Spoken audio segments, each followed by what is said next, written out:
I get an email for? Let's see, and then Yep. advertisement.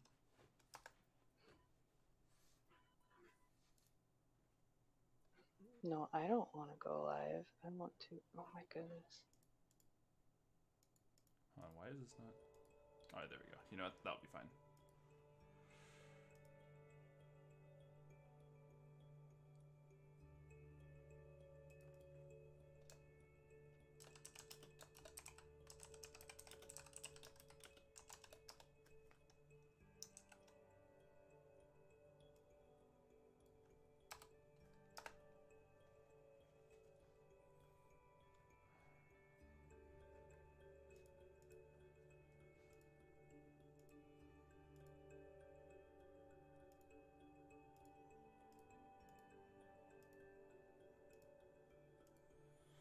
Hey.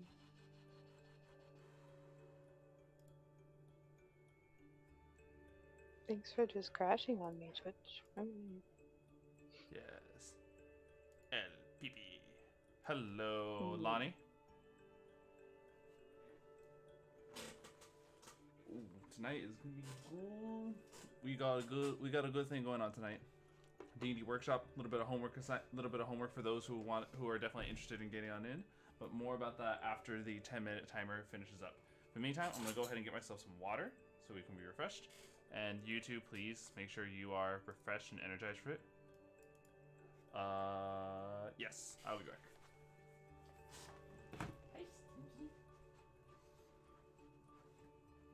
No, you can't go outside because you go nuts.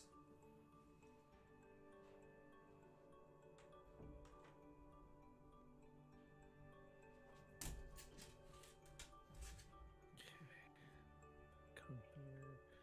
Do a free download for free. Come to Computer crashes. Viruses everywhere.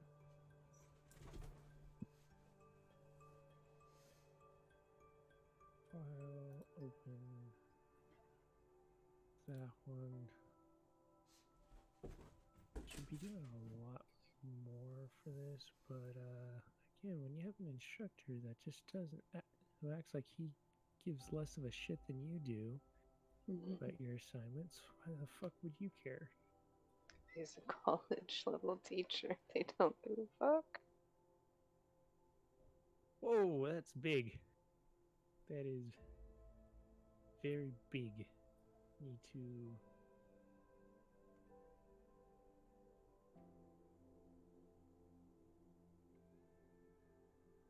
kind of want to make that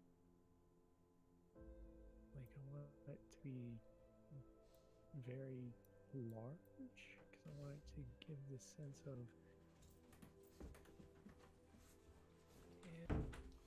Beep, beep, beep, beep, beep.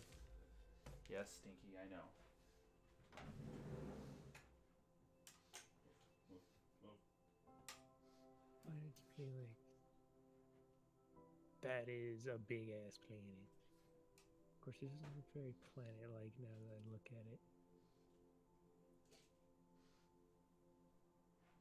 Actually, more like if I was to do this. Yeah, see. Oh, wait, no. If I was to do this right, make this look very planetoid. Just look very. Held to where it fits in the frame just right. Boom. Kind of like that. Come here. Where's Stinky?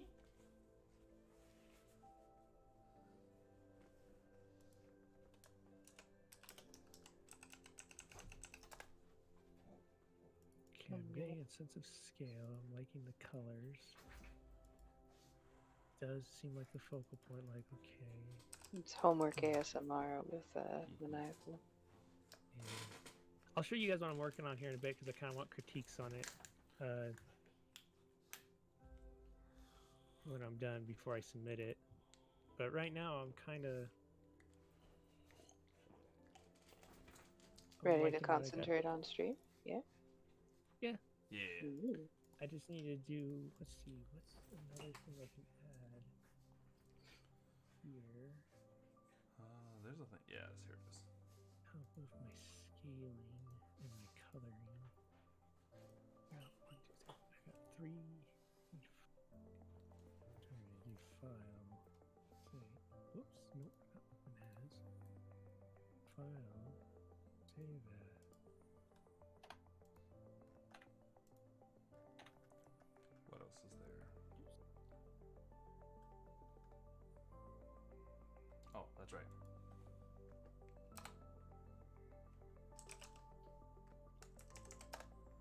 There's another thing. Hold on, I think I can do it like this now instead.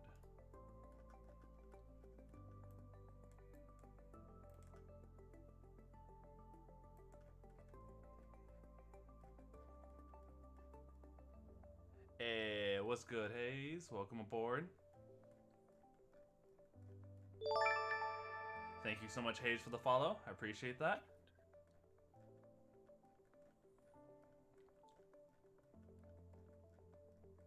Here, this is open the original. Okay. Do. Okay.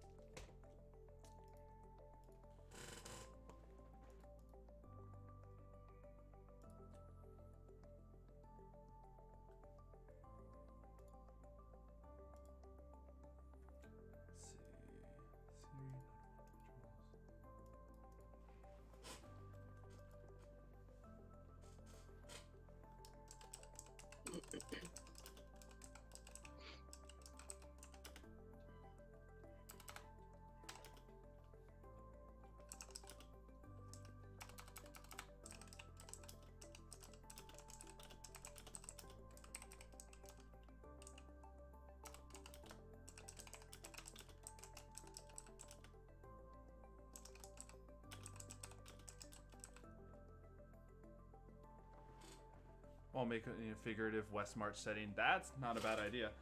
I don't know too much about the West March settings overall, but regardless, you know, everything is kind of doable within the confines of D&D rules, especially fantasy stuff. Let's see.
I have spammed the advertisements.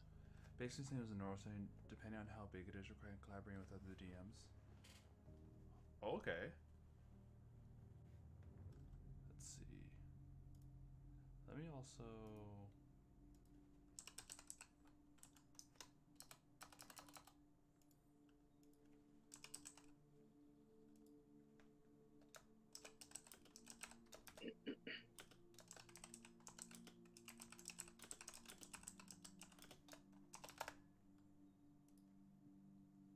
Perfect. All right. So we'll probably be having more people jump in and out as we start the stream, but the timer has finished up. So I'm going to go ahead and do the intro. Welcome everyone to Nerdy Talk with XenoLich, where this time, instead of just going about a different topic that we are going to ramble off about, still doing a little bit of rambling, I want to go over with a D&D workshop, as there are plenty of you who have stated that you have always wanted to try D&D, in whether or not it's in a server I've been into, seen on Twitter messages, or even just looking down through Instagram posts. There's always this one person who wants to know how to get into D&D. How do you get started, and does it really cost a lot? Let me go ahead and first just get started with explaining that D&D is not too hard to really get into. The main thing about it is that you have to picture it as collaborative storytelling. You and a bunch of friends are coming together to tell the stories of your characters as well as your friends' characters, all partaking in the DM or Dungeon Master's world, whether or not it's a pre-made, it's a homebrew one, or it's just a complete reference to something from other works of fiction. Regardless, it is your guys' story. This can go back to way when we were young and we were kids, and you would do something as simple as make-believe with your friends. Oh, I have this superpower, so I can do this, and you and your friend would talk about defeating the bad guys. Even something as simple as cops and robbers is also some make-believe stuff. It still has its own confines. But the main difference between what we've done role-playing as kids versus role-playing now is that when you're role-playing as kids, you have this whole idea of, oh, I can do this, and I can do that, and I can do this, but there's no limitations. That can create quite a bit of problems, especially when playground fights get ensued. And so as we grew older, you realize that the more confines we have, it provides you with these type of limitations that make the world feel real, that make it feel like it's not just something you guys are wasting time on, if you will. You are having fun knowing that there is logic to this place just as there is logic in reality, and so you can create a story with that. Everyone loves being able to tell a good story. Everyone loves being the hero, and some people really like playing the villain. So you can take that either way as you will. But regardless, it is you and your friend's story. There is no you are trying to beat your friends. Maybe you're trying to beat the villain of the campaign, but regardless, it is all working together. Another thing about D&D is that there's a huge idea that with D&D, once you start a campaign or you go along an adventure, you're kind of stuck with it. Not exactly. Maybe with long campaigns, there is some level of commitment asked for from both the DMs and players.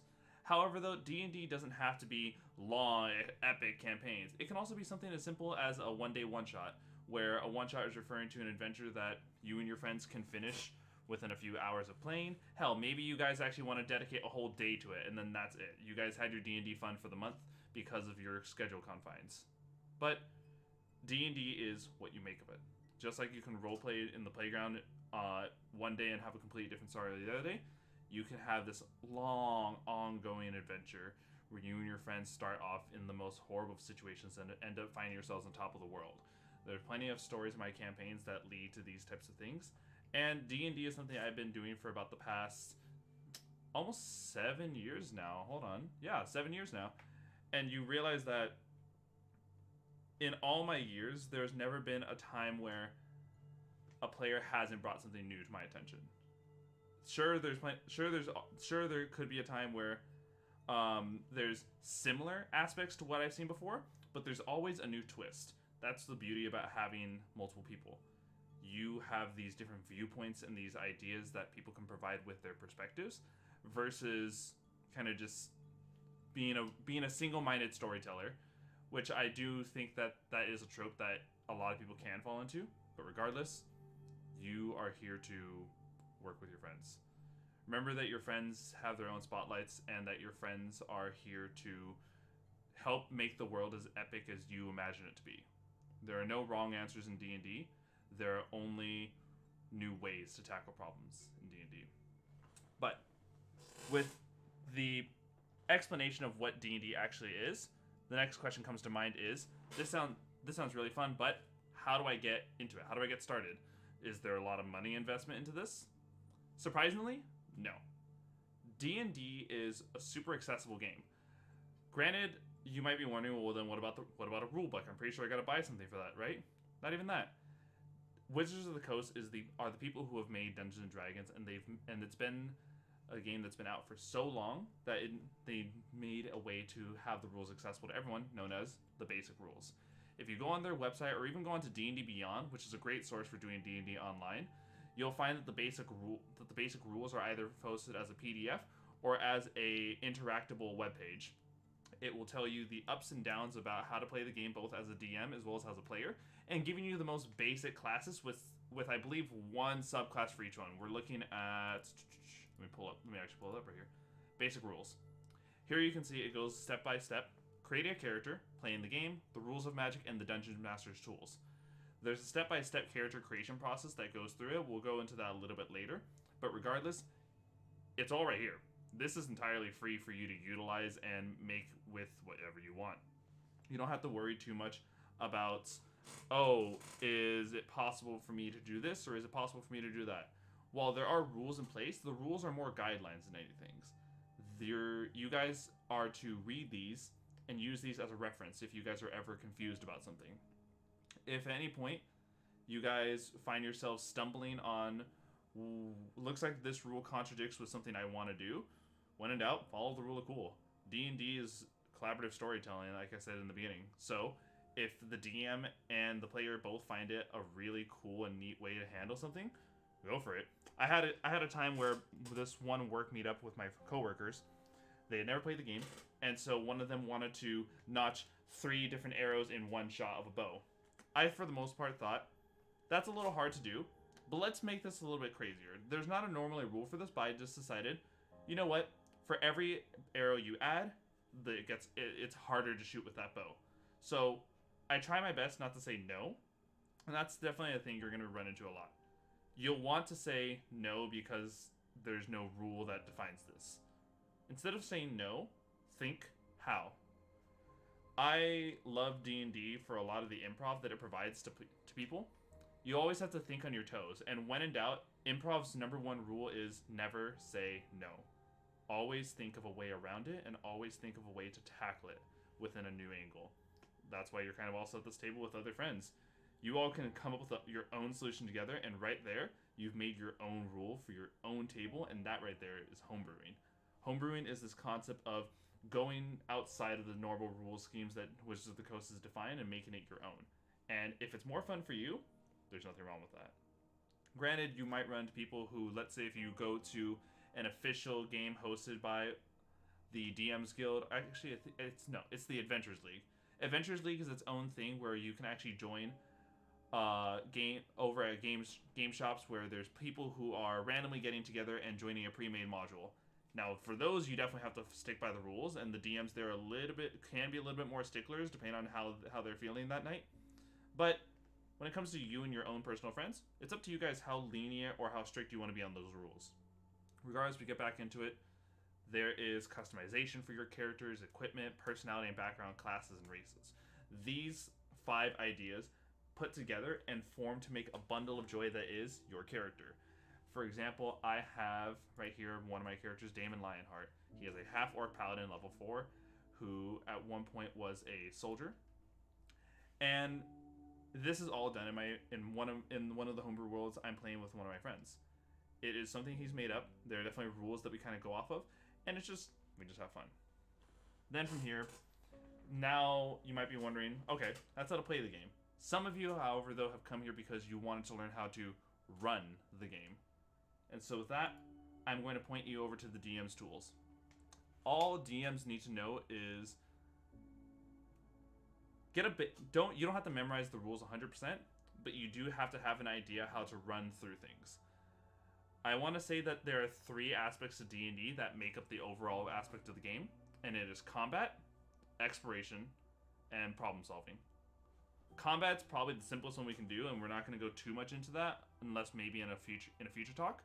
But this is a flowchart made by Adam Hancock. He is a well-known writer on the DM's Guild, and he's worked on quite a few different adventures in the past. He made this easy-to-read flowchart that basically understands this. When combat starts, you have to determine who is surprised. Surprise is a condition that can be placed on people if they were unaware of the attackers before combat started. And so, with this, you can make it that the surprise condition makes it that they have to skip their first turn in combat. There is no surprise round, it's just they're skipping their first turn. Then you establish your positions. Realizing where everyone is, you're taking note, seeing who's who, how far are you from some people, as some abilities and attacks are based off of set ranges. And then you roll initiative. Initiative is based off of a character's stat known as dexterity, and this initiative order basically determines who goes when. That going back to this whole idea of the playground rules, you and your friends would kind of just spout out who I'm doing this and I'm doing that and I'm doing this, and without rules, it kind of gets a little chaotic. So this initiative creates order in the combat. Every single round of combat, which is referring to every single player's turn in a single round, takes about 6 seconds. So all of this is happening within the span of 6 seconds. It's nuts when you realize that, as that seems like a lot of time from what my character's doing. But there's quite a few scenes in both action shows, movies, and even anime that can give you an idea of what 6 seconds really can do. I'm not even going to bring up Dragon Ball Z because apparently Frieza doesn't know what 5 minutes means. But regardless, once you have rolled initiative, you've established your positions, and you know who is surprised, and you can start taking your turns. On your turn, you get 6 seconds to do any of these 4, and there is no set order to this. The first thing is the movement. Your movement is determined by your race and sometimes your class. And let's say, for example, the average walking speed of most creatures is 30 feet in a single turn. So within those 30 feet, you can use either all of it, none of it, or part of it. And you can even break it up throughout the turn. So we'll go ahead and explain the breaking up part after I describe actions, bonus actions, and interactions. Everyone has 1 action in combat.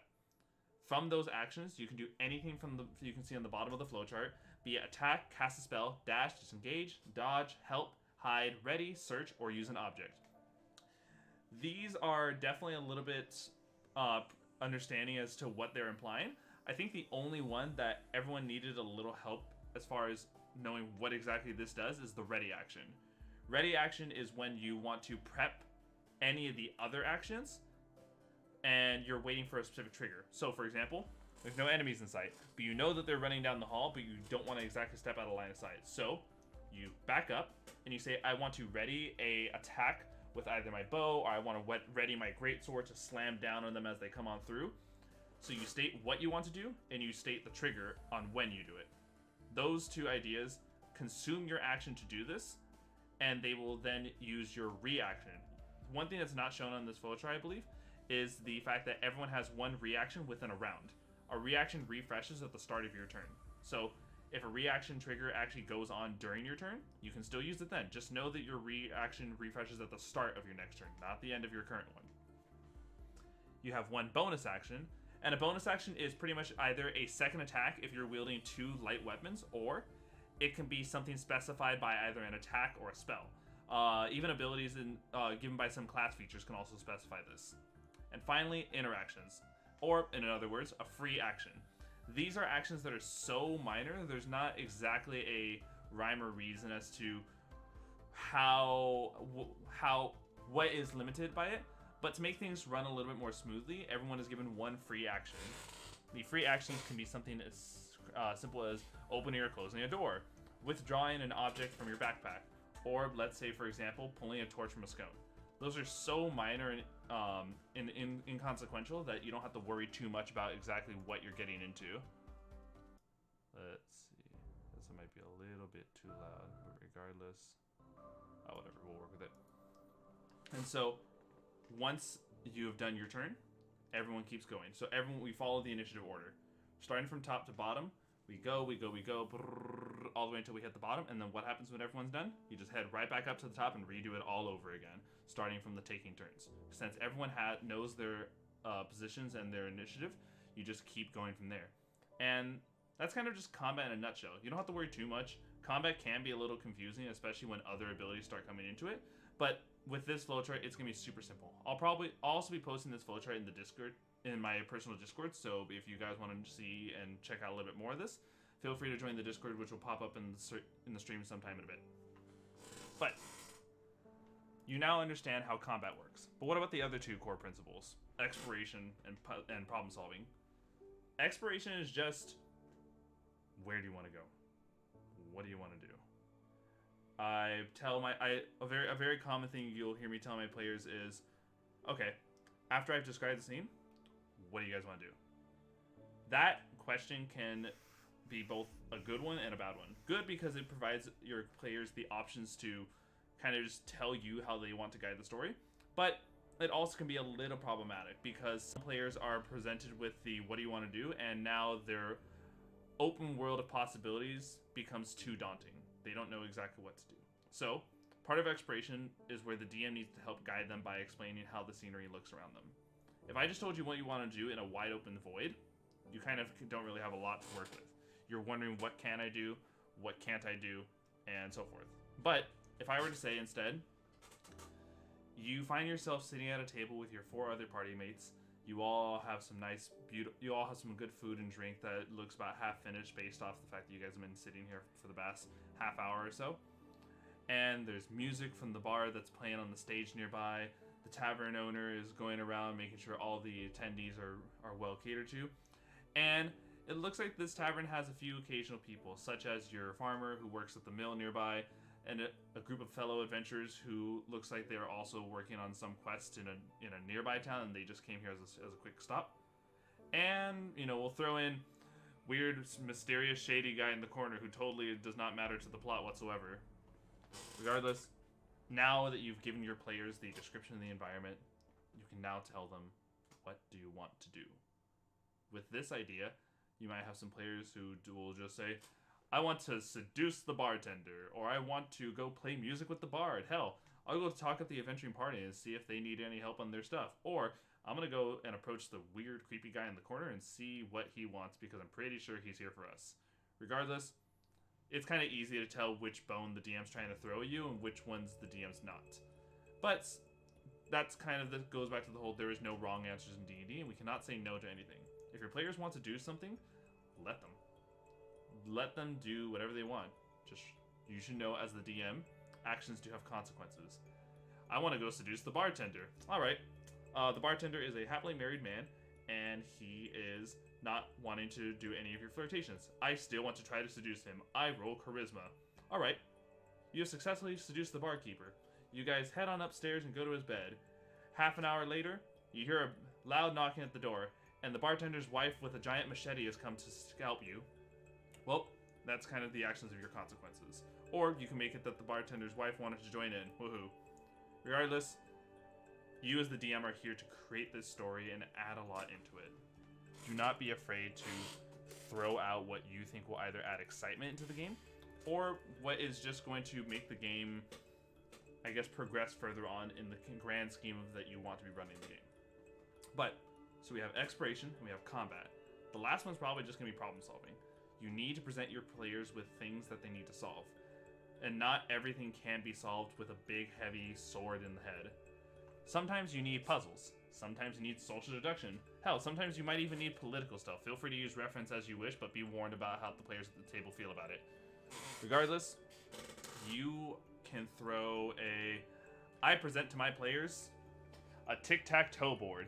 You must best the goblin leader who always goes first and only wants to use X's instead of O's. He is very strange about this, but regardless, that is a problem you need to deal with. Or it can be something as complex as you find yourself in a room with one lever. Every time you activate this lever, one of the walls opens up, and inside of each of those walls is another room with another lever inside. And so this is a grand problem that you probably as the DM have made the answer for and know how this is going to go. this is where the bulk of time can be used up as well. Combat can be very long, especially when you're fighting very powerful creatures. But I think some of the longest things I've ever spent with in D&D is the time my players want to try to solve a problem that's thrown their way. You as the DM can help throw hints. If you feel like the problem you've made for your players is a bit too much and you guys are really stalling the game, throw them a bone a little bit if you want, or watch them suffer and torture them. Your call. I ain't king shaming. But you are here to once again tell a story. So that problem that you're presenting, don't make it completely out of left field. Make it tied to the dungeon. In fact, why don't we just head back to that previous example? The bartender's wife is here. She looks beyond pissed. She demands an explanation, and so right here, this is a social problem-solving time. Your character, your player, has to come up with a solution on how to get out of this, or how to adapt to the situation. So, you tell your player what you want to do. You've described how the bartender's wife has come in, how she looks armed. They can either go one or two ways. They can either try to bring down the situation, talk to her, maybe even do something a little bit more. Who knows? Players are weird, and they can always come up with some random option. Or, very simple, I wheeled out my weapon and go fight the bartender's wife. And then blood ensues, and then all of a sudden the cops come because it's a consequence, or you make it that, oh, it turns out the wife was a mass murder. Regardless, the story can go anywhere you want. It is just up to you to kind of just make a story, realize the guides of how the game works, and so forth. The basic rules right here tell you about how to run the game with objects, traps, poisons, disease, and madness. But there's other things as well. How to build combat encounters. Combat encounters are the very things that we use to present to our players' fights. That band of goblins that we always are easily able to pull out because goblins come out of the woods like wild. That can be something as simple as, I'm going to take 5 goblins and make one of them the goblin leader. And so here is an encounter that we have made for our players. You can try to evaluate the combat's difficulty based off the CR of the creature. And you can even make some pretty fun combat encounters. Sometimes the most fun combat encounters don't come from how difficult they are, but how creative the players need to get, how creative the players need to deal with them. Sometimes the combat encounter involves a creature that can fly, but is as weak as paper. And so because all the players are these melee combatants, maybe the players come up with this idea to pole vault and help one another. Or maybe they're all gonna get down on the ground, put their hands out, and help the lightest person, like the gnome or the halfling, yeet all the way up to the flying creature and sock them out of the sky. It's about giving your players what you think is fun at the time, what you think is challenging at the time, or what you think will drive the story at the time. And of course, D&D, with all these creatures, how do I know what they can and can't do? That's where monster statistics comes from. There are all types of monsters in D&D. There are monsters that can do all types of crazy stuff in the world of D&D, but going off of just basic NPCs, here we have bandits. Super simple, super easy to understand. With an armor class of 12, it means you need a 12 or higher on a 20-sided die plus any modifiers or bonuses you have from any abilities. From here, you then also have their hit points. With a hit points of 11, a bandit could probably fall in maybe 2 to 3 really well-timed hits, or maybe you can get a nat 20 and one-shot the bandit, and then from there, the rest of them get scared and so forth. And the speed, this just goes back into the whole combat. With us knowing that the combat flowchart doesn't just apply to players, it also applies to the creatures themselves. So here you have the actions that the bandit has. You see the speed that the bandit has, hit points, the AC, and the stats it runs with. So using this, running the bandit is no different than than you as a player in combat, except you are probably not on the side of the players in the bandit's case. Maybe you make a bandit that's a spy among the bandits, and that's the one who helps them out. But that comes into the whole, you've made up the story in your own way. So each creature has its own stats, but what I'm looking for is right here, the challenge rating. Challenge rating is what determines how difficult this lone person is. So with the challenge rating 1/8, I would say a single bandit is probably what I'd throw against a single first level adventurer. But now, check this out. 1/8 turns into 2/8 against one player. That is a little bit harder of a challenge. It might be something the player can do, especially if they're more well versed in how to play the game and how to run combat. But now you've created a problem where the player might not want to do combat if these two bandits are it. Maybe the bandits are just looking for money, so the player is going to go ahead and try to bribe them with all 10 gold pieces that they start off with, and the bandit is happy that they've left him alone. But regardless, you've now are doing combat leveling. However, though, most D&D games do not run this one player. In fact, the average number of D&D players is usually 4. So with these 4, let's go ahead and take this into consideration. If 1 bandit was equal to 1 first level adventure, let's take 4 bandits. Okay, that's pretty nice. But the action economy sometimes won't say that this equals this. Sometimes the 4 players you have, it takes 6 bandits to deal with them. And then you realize that it's because of the way the player's repertoire is. So, when you're looking at what you want to throw at your players, realize what is in your players' toolkits and arsenals, and throw them something that is not going to kill them outright, but something that provides either a challenge or maybe something that's so easy and makes them question their decisions, and maybe are they the bad guys all along. Regardless, there are also other types of creatures. You can throw in these 4 bandits that, maybe this is too weak for your party, and throw in 1 bandit captain. So if a single 1/8 creature is equal to one first level character, this bandit captain is a whole challenge rating 2. That is nuts. This means that it takes 16 bandits to equal 1 bandit captain.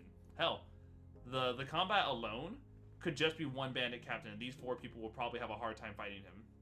But that is a maybe, because even if the CR is so low that the people look like on paper that they'll be having an easy time, the issue is that we have to take into account the action economy. The more actions one side has over the other, the bit more of an advantage that side has. So those 4 bandits will probably be enough, because each bandit has 1 action each. But once again, going on, each of these 4 players, not only do each of them have 1 action, some of them might be able to utilize their bonus actions. So now we are looking at 1, 2, 3, 4, 5, 6, because these 2 don't use their bonus actions in their kit.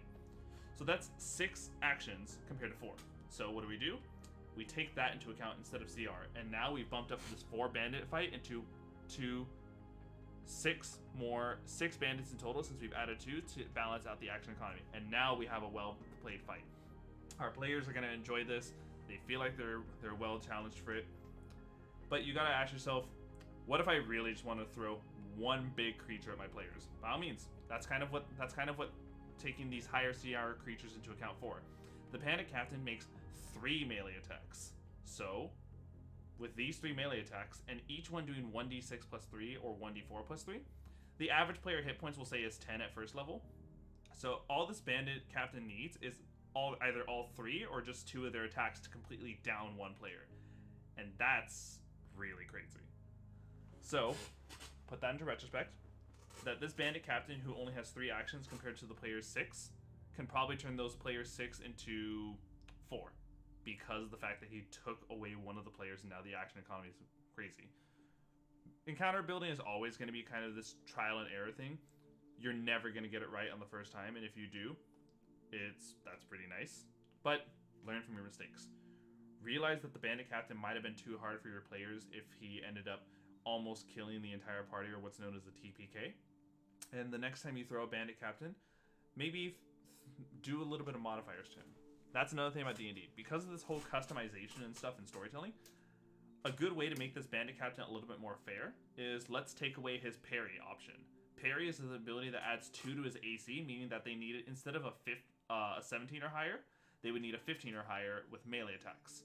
So this bandit captain now becomes more doable because he doesn't have access to his parry, and thus this action economy is balancing itself out.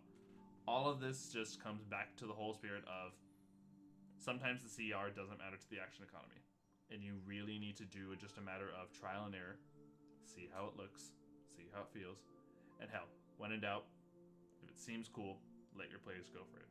Maybe the bandit captain is really whooping their asses, and it comes down to the 1 player, and the player manages to score a nat 20. Give the player the kill.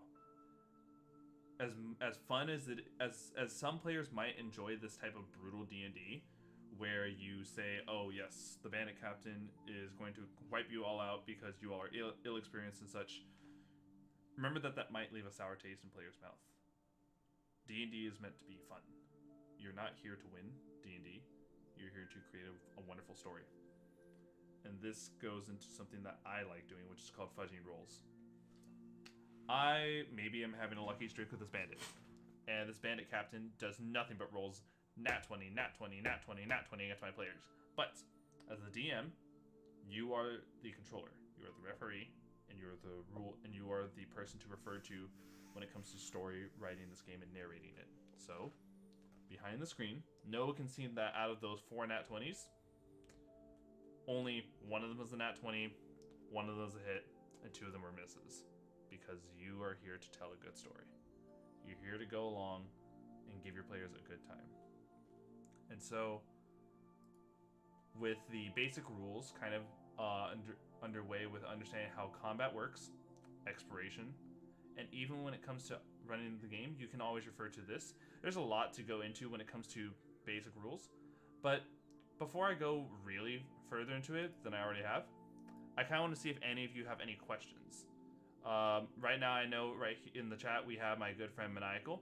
He is someone who is looked to be an aspiring DM who wants to run his own game.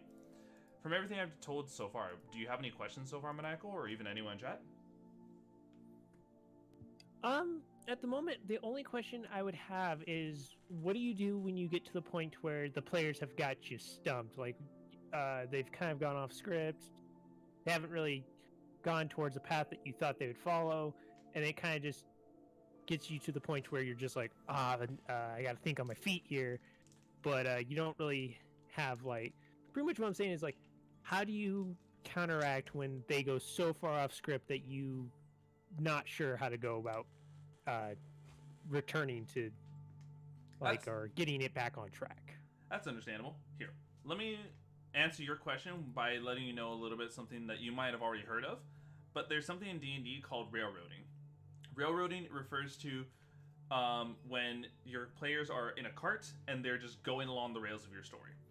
There's some players who are perfectly fine with railroading, and they really want to go along, see what the story involves, and they're a little bit more lenient, and sorry, not lenient, but they're more accepting of the things that you throw at them to guide the story. And then there's the players who hate railroading. You present them a story path, and they go the opposite direction. And so you got to be wondering, what do I do with that? As a DM, you are here to, what's the word I'm looking for? You're here to also just be improvisational. Regardless, you are coming up with these ideas, and let's say there's a story path you want to do, but the story is over here and the players are on the other side of the continent. Either move the story so it's still relevant on that side, or come up with something new. Improv is part of what makes D&D great, and D&D is going to generally improve on your improvisational skills. You're going to find yourself stumped a lot of the times because players will be players, and you kind of just need to go with the flow. I think one of the biggest things that makes DMs feel like they're stumped is the lack of acceptance. If you lack the ability to accept the things that your players do, and you keep finding yourself beating a head against a wall, some DMs would see themselves as stumped because they just don't know what to do. But put this in retrospect of a DM who, rather than force the players on something that they clearly don't want to do, ask the players, what do you want to do? Where do you want to go? And see where the players want to go. Realize that the players also have their own backstories that they've written. And so when you realize their backstories, maybe the reason that they're not going along your story is because they don't feel attached to the story. So you can do one or two things. You can make them attached to the story by forcing some of their background into it, making it make sense, or ditch the story. Ditch the story and go along with something for your background. I think a good way of going about this is the Saturday group.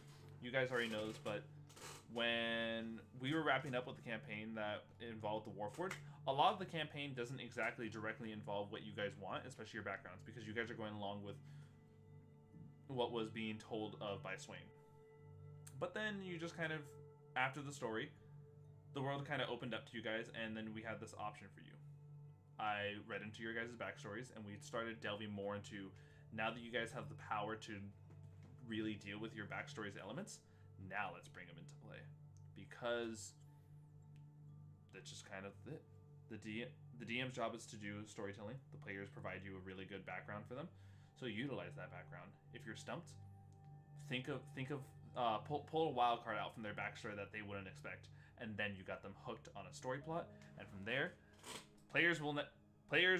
some players will never admit this. D&D is always a railroad.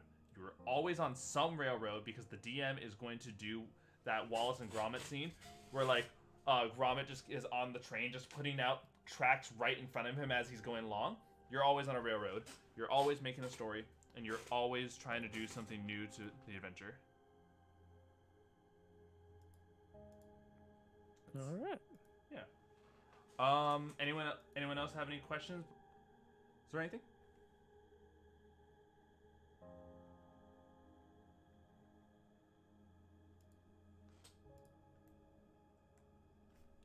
Let's see.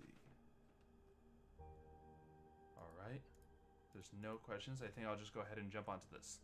So, D&D, as much as the basic rules are here and they're free, you'll realize that there's a lot more to D&D than just what's being described here. There's races in D&Ds that are well beyond the basic rule races, and there's subclasses that are well beyond the basic subclass right here. If we go to Barbarian in this one, you'll notice that Barbarian only has Primal Path, and right here it's only Berserker or Totem Warrior. So it's like, okay, that's pretty cool. But wait a minute, where's all the detail for it? Where is this? What do I do now? Here's the Berserker. But wait a minute. All I see is the Berserker. Where's the Totem Warrior? That sounded really cool. That is where we have to go into the books. There are a set of 3 books that are referred to as the D&D core rule books. If you want to really get started with D&D, these 3 books help you and your party along. First one to recommend, always is really good, is called The Player's Handbook. The Player's Handbook is a well-detailed book that is all about being the guide for every single player that wants to get into D&D.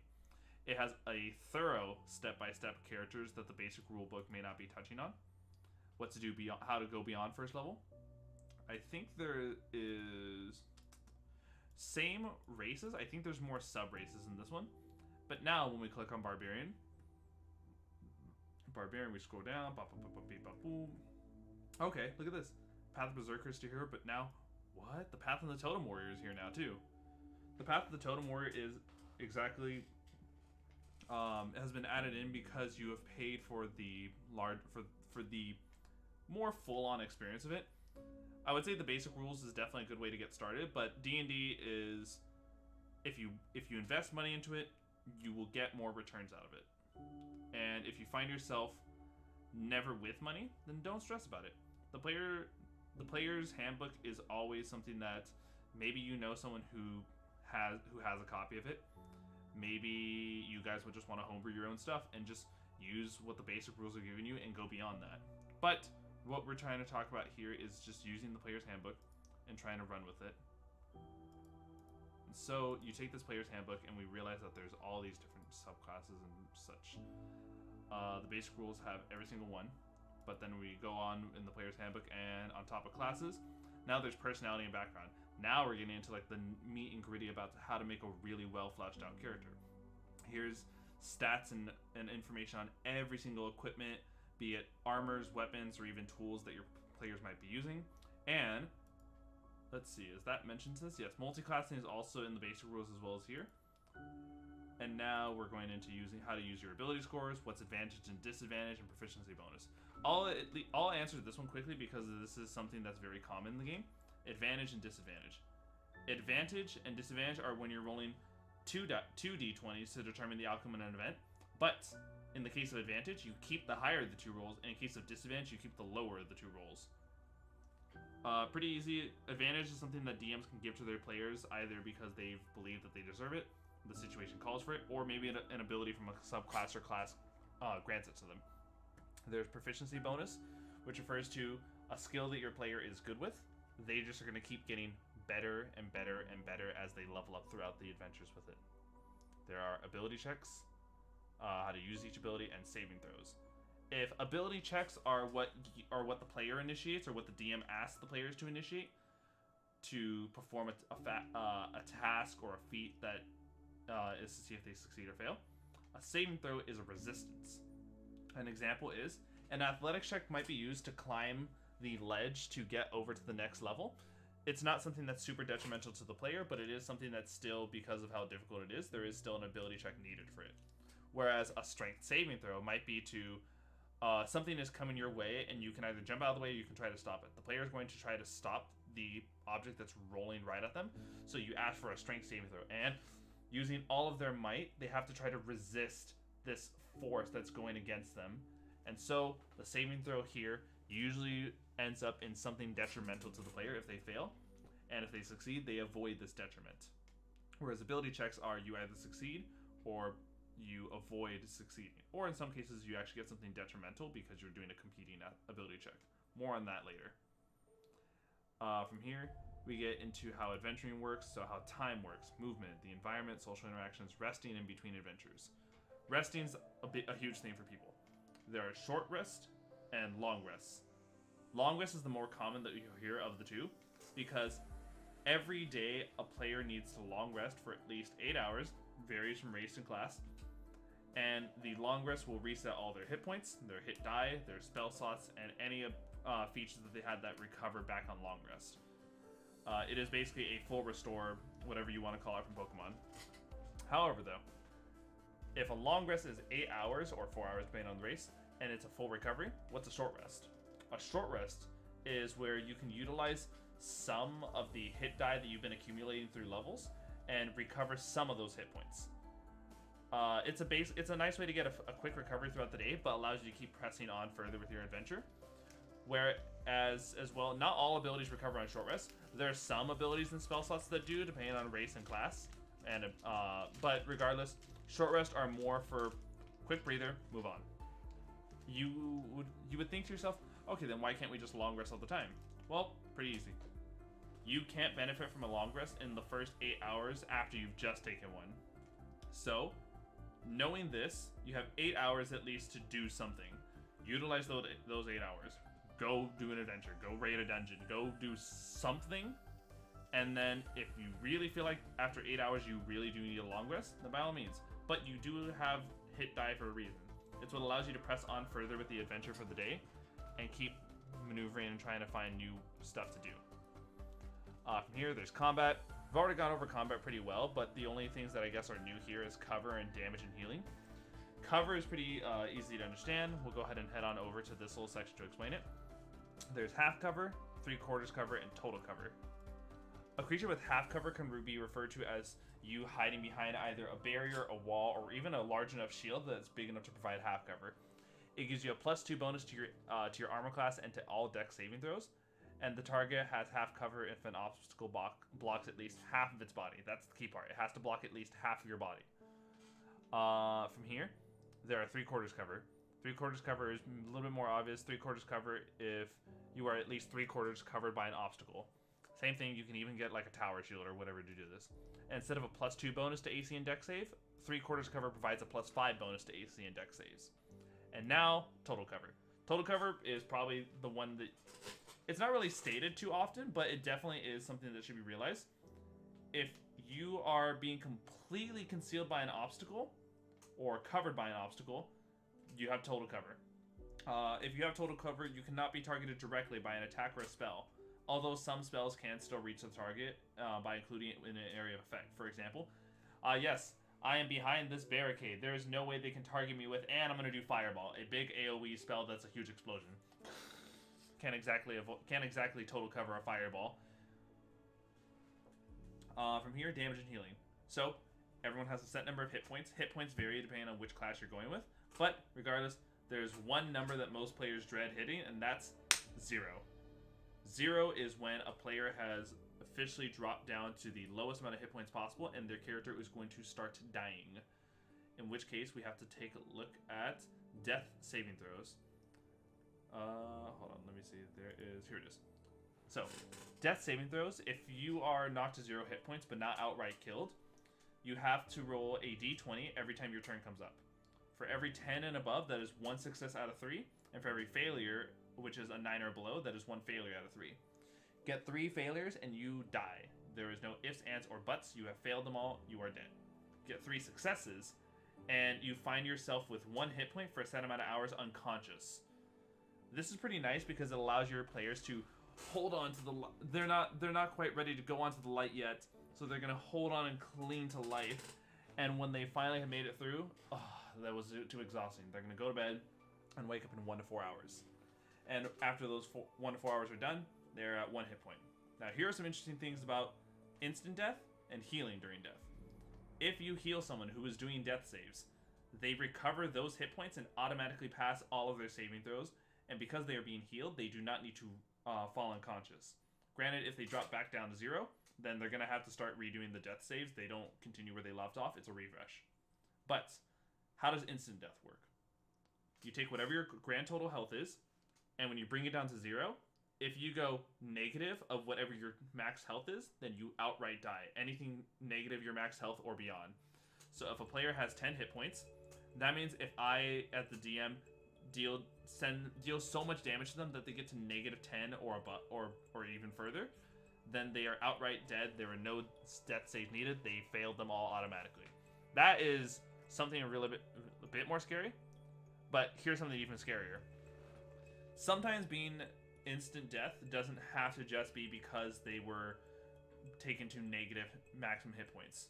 There is one damage type in D&D that a lot of players worry about, and it's called necrotic damage. You'll find this in some spells that are dealing with like the undead. But necrotic damage is a specific type that when it drops to 0, you automatically fail all your death saves and you are instantly dead.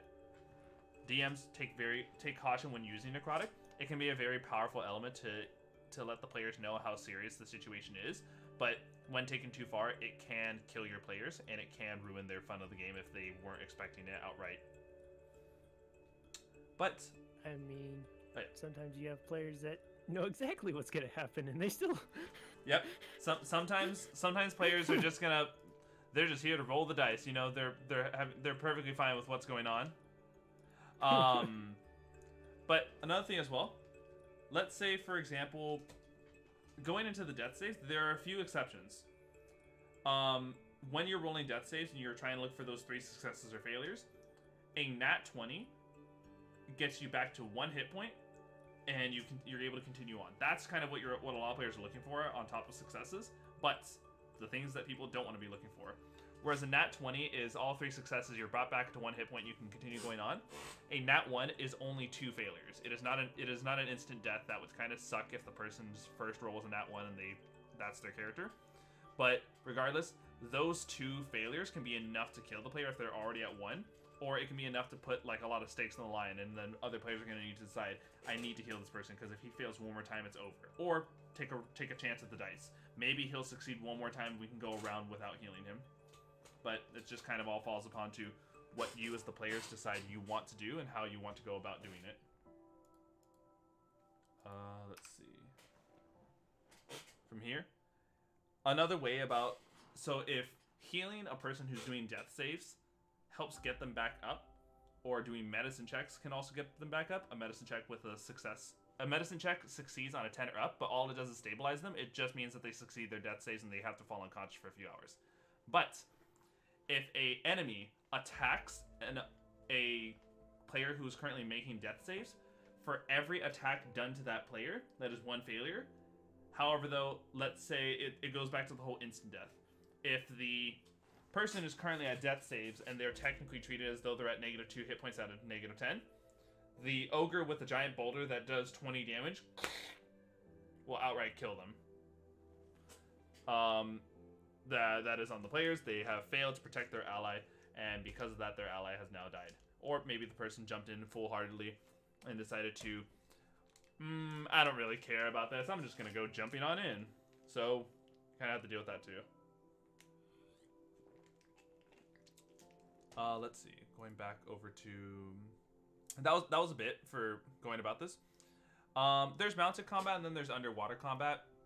These ones, I don't know too much about mounted combat. Here, let's go ahead and just read this together then. Once, during your move, you can mount a creature that is within 5 feet of you or dismount. Doing so costs an amount of movement equal to half your speed, and you typically round down in D&D. For example, if your speed is at least 30 feet, you must spend 15 feet of movement to mount the horse.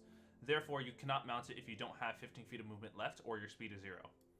If an effect moves your mount against its will while you're on it, you must succeed a dex save or fall off the mount, landing prone in space. If you're knocked prone while mounted, you must make the same saving throw. If your mount is knocked prone, you can use your reaction to dismount it as it falls and land on your feet. Otherwise, you are dismounted and fall prone within a space 5 feet of it. Controlling a mount. While you're mounted, you have two options. You can either control the mount or allow it to act independently. Intelligent creatures such as dragons act independently. You can control a mount only if it has been trained to accept a rider. Domesticated horses, donkeys, and similar creatures are assumed to have training. The initiative of a controlled mount changes to match yours when you mount it. It moves as you direct it, and it only has 3 actions: dash, disengage, and dodge. A controlled mount can move and act even on its own turn that you mount it. It can act even on the turn that you mount it. An independent mount retains its place in the initiative order. Bearing a rider puts no restrictions on the actions the mount can take, and it moves and acts as it wishes. It might flee from combat, rush to attack and devour a badly injured foe, or otherwise act against your wishes. In either case, if the mount provokes an opportunity to attack while you're on it, the attacker can target you or the mount. And that just takes us to underwater combat. This one's a really short one, but it's pretty easy to understand. When players pursue Saugen back to their undersea homes, fight off sharks in an ancient shipwreck, or find themselves in a flooded dungeon room, they must fight in a challenging environment. Underwater, the following rules apply. When you are making a melee weapon attack, a creature that doesn't have a swimming speed has disadvantage in the attack roll unless the weapon is a dagger, a javelin, short sword, spear, or trident. And a ranged weapon attack automatically misses a target beyond the weapon's normal range. Even against a target within normal range, the attack has disadvantage unless the weapon is a crossbow, a net, or a weapon that is thrown like a javelin, including a spear, trident, or dart. And creatures and objects that are fully immersed in the water have resistance to fire damage. Pretty nice to know. The fireball's about to happen. Let's just jump in the water and take resistance to this. Pretty easy to understand. If you have a swimming speed, you are not imposed by the disadvantages that are presented here. That's kind of, I guess, the extra bits of combat that we could go over. Before I go into spellcasting, because that can be a lot, is there any questions from anyone in the chat, or even you, Maniacal?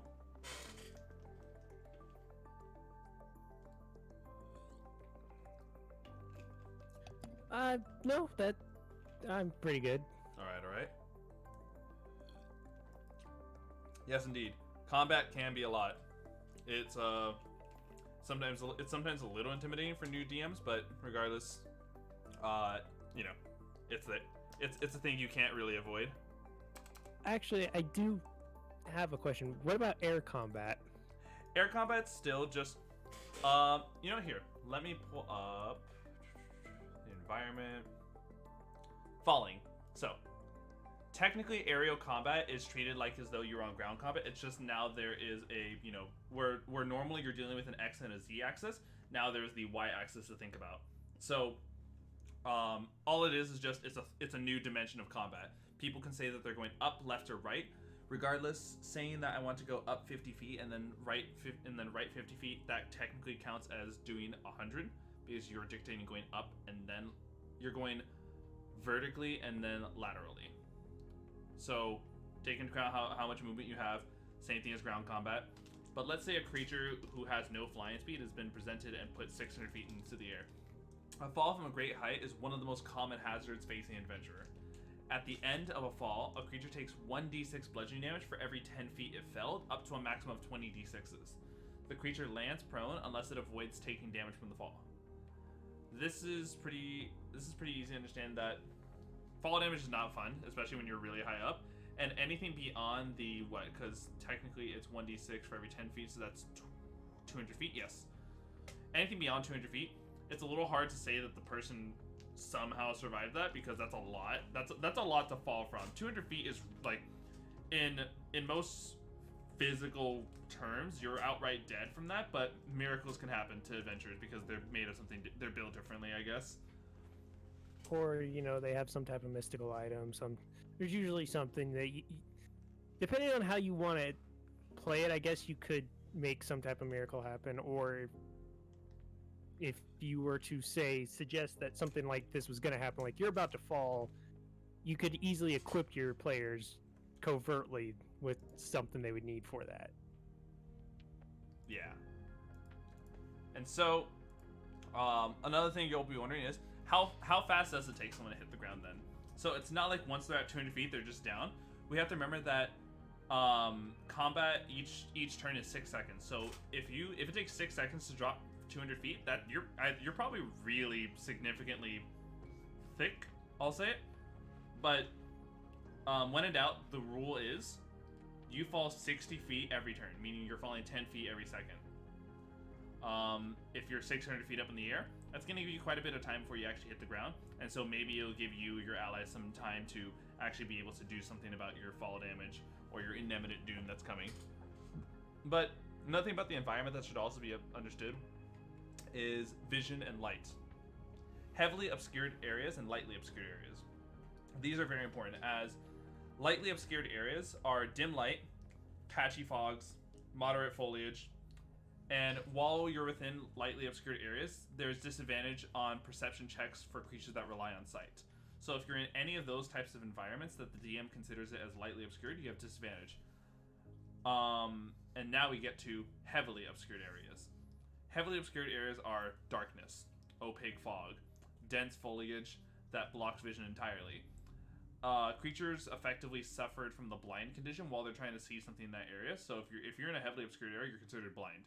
Now, here's another thing to take into account. The hiding, the ability to sneak around, can only be done while you're in a heavily obscured area. So if you're out in an open field, you're not obscured in any way, you can't hide. Talk to your DM more about about their thinking rules. But another thing to also take into account is I think there's feats, and some creatures can actually hide in lightly obscured things. So when you take that into account, to be the best sneak person, you have to be able to know how to utilize heavily obscured areas, or you have to know how to get into lightly obscured areas. And so with vision going like that, then there comes the different light types. There's bright light, dim light, and darkness. Bright light lets most creatures see normally. Even gloomy days provide bright light, as do torches, lanterns, fires, and other sources of illuminations. And then there's dim light. Dim light are also referred to as the shadows created by a lightly obscured area. Dim light, also called shadows, create lightly obscured areas. An area of dim light is usually a boundary between a source of bright light, such as a torch, and surrounding darkness.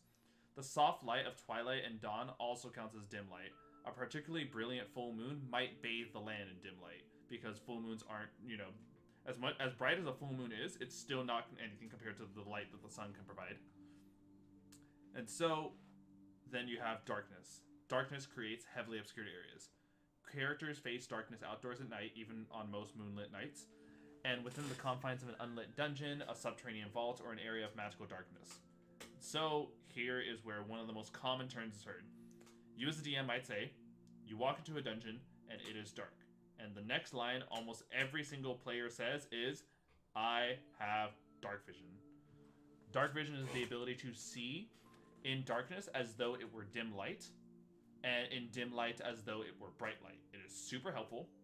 It allows these locations that you were trying to challenge with vision become doable by a select few characters, or maybe even by all the characters if everyone has a race that has it. But it's pretty nice. The only thing that dark vision cannot see through is magical darkness. Magical darkness can be seen through by some spell effects and even some abilities, but regardless, once you're in magical darkness, it's typically understood that you can't really see through it at all, or there's nothing to do about it.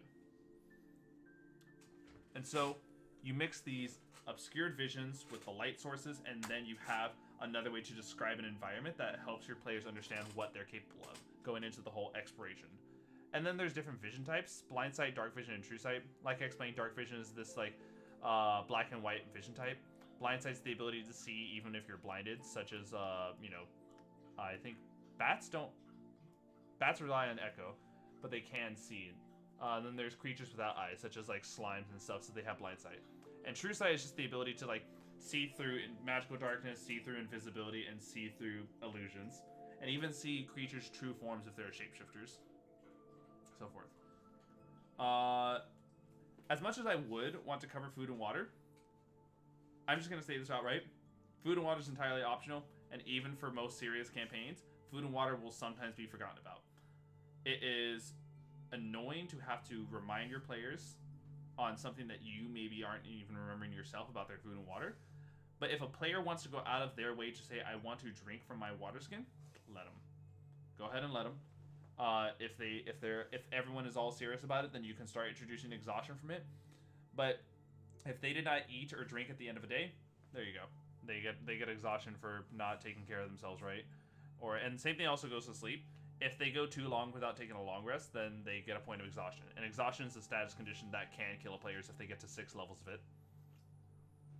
But I'm just going to go ahead and jump into what is probably one of the most complicated bits of D&D for a lot of people, and that is spellcasting. Hold on. We have a guest right here that needs to say hi. Hello. This is Lola. If you ever hear her for the streams, you'll probably see her more often. She is a stinky baby. But spells. There are spells from wizards, druids, bards, clerics, and all types of people that can cast spells. And so you need to understand that spells are magical effects. We'll go ahead and just read here. A spell is a discrete magical effect, a single shaping of magical energies that suffice the multiverse into a specific limited expression. In casting a spell, a character carefully plucks from the physical strands of raw magics sufficing the world, pins them in place in a particular pattern, sends them vibrating in a specific way, and then releases them to unleash the desired effect. In most cases, all in the span of seconds. Let's see. Shota bread loaf. Anime women are a race in this game, right? Anime races can be a thing. You just kind of have to homebrew it with your DM. But when in doubt, schoolgirl, more often than not, that's probably a human. Spells can be versatile tools, weapons, or protective wards. They can deal damage or undo it, impose or remove conditions, drain life energy away, and restore life to the dead. Spells are all types of things. You know, magic. We have all types of different things that can come of it. But every spell has levels. There are level 0 spells all the way up to level 9 spells. Level 0 spells are also referred to as cantrips. These are spells that have no limitations to how many times you can cast them a day. And you can just keep going over and over and over. And then from there, anything from 1st to 9th level spells, depending on which class you've chosen, there are a set number of what are known as spell slots that you have a day. I think from every 1st level spellcaster, you are given 2 1st level spell slots a day, up until you hit like levels 2 and beyond. But regardless, that determines how many of those level spells you can cast in a day. The spells can vary. The higher the spell level, the higher level spellcaster must be to use that spell. And 9th level spells are considered the most powerful spells in the game. We're talking like from a 1st level spell such as Magic Missile, which is to shoot 3 magical darts at someone, versus 9th level spells such as Meteor Swarm, the ability to call upon 4 balls of molten rock or you know, actual meteors that come raining down on a specific spot and do like 40 d6s of damage. It's a crazy spell, but it's a 9th level spell for sure. And then there are known and prepared spells. So, depending on your class, you'll need to know what a prepared spell is, but we're just going to go ahead and say every spellcasting class knows spells. Spells that you know are spells that you have taken time to learn, spells that you have taken time to understand how they work, and spells that you have taken time to gain the proper, understand what materials are needed for them. However, though, in the case of, let's say, the wizard, from your list of thousands of known spells, your brain can only handle 25 of them a day at level 20, let's say. And so from all those known spells, you can only have 25 of them that you can have prepared for the day. Of those 25 prepared for the day, you prepare for them at the beginning of the day when you finish a long rest. And you're deciding, I want this spell, this spell, this spell, this spell, and this spell, and I'm all good. The only spells you can't change out are your cantrips. That your mileage will vary based off of class abilities. But knowing that you only have so many prepared spells, you kind of want to pick and choose based off of what you think is good for the occasion. And sometimes you don't even need to re-pick your spells. If you're super content with the spells that you've had prepared from the very get-go, you can just say you're always having the same spells prepared as before. In the event of, let's say you lose your spell book and you don't know how to prepare your spells, the spells that you last had prepared are the spells that you will always have prepared. And then spell slots, like I said, spell slots are what fuel your magic, and your spell slots are determined by your class, and they typically refresh on long rests. Some spell slots refresh on short rests as well. And there are cases where casting spells can be bumped up to higher levels. Going back to that magic missile at first level summons 3 arcane darts that fly towards someone. But at second level, it turns to 4, to 5, to 6, all the way until you hit 9th level, which adds an extra 9 darts to it. So you're shooting a grand total of 12 arcane darts to go flying right at someone. That is a 9th level magic missile. Not so crazy as like a meteor swarm, but it's still crazy to think of these 12 like spinning darts, very anime-esque if you will, that they're all spiraling towards someone and just do an immense amount of damage as one dart. And then there's another thing about casting while you're in armor. Because the mental focus and precise gestures required for spellcasting, you must be proficient in the armor you are wearing to cast a spell. Proficiency comes with either feats, races, or class. And if you are not prepared, you are otherwise distracted and physically hampered by your armor for any spellcasting. And then I think it is the last bit of spells is rituals. Some spells will have a type of tag that is known as that you'll see as a little R with a square in it. That refers to a spell that while you can spend a spell slot to do so, if you take 10 minutes longer than the normal casting time for the spell that's stated in the spell stats itself, then the spell does not consume a spell slot. This varies depending on some spells, but for example, I think water breathing is a ritual spell, so you can spend an extra 10 minutes to prep, do the water breathing, and now you and your allies have water breathing for, I think it's 8 hours, 4 hours, I don't remember the exact bits of it. But hey, at least you didn't spend a spell slot on it because you took a little bit of extra time to go towards it. Pretty nice way to also keep track of how much time you've been spending throughout the adventure when you realize how much ritual spells you actually are doing. And so then now comes the casting time with the actual spells. The casting time determines what type of action you're needing for this. When in doubt, most spells will consume an action to use, so that is your one action today. Your one action in a turn. But in the event of a spell that uses a bonus action, it means that you have your main action available. However, though, here's an interesting part that must be noted. You can't cast another spell during the same turn, except for a cantrip with a casting time of one action. When in doubt, I always tell my players, if you casted a spell slot this turn, that means the only other type of magic that you can do as far as casting goes is through cantrips that consume your other type of actions. So, good thing to remember. I used an action to do this, and none of my cantrips are bonus actions. I am out of spell slots for today. Alright, so I'm done with spell casting for my turn. Or, my spell used a bonus action, which means, as a warlock, I can now Eldritch Blast, using my main action. Some spells use up reactions to do. So these are spells that will consume your one reaction round, and they are spells that are done in response to something. The response trigger is usually stated in the spell. For example, shield is when you would be hit by an attack, so you were able to cast shield as a reaction. And any spells that have longer casting times, including cast as rituals, require more time to cast. Sometimes they take minutes or even hours. When you cast a spell with a casting time longer than a single action or reaction, you must spend your action each turn casting the spell, and you must maintain your concentration while you do so. If your concentration is broken, the spell fails, but you don't expend a spell slot.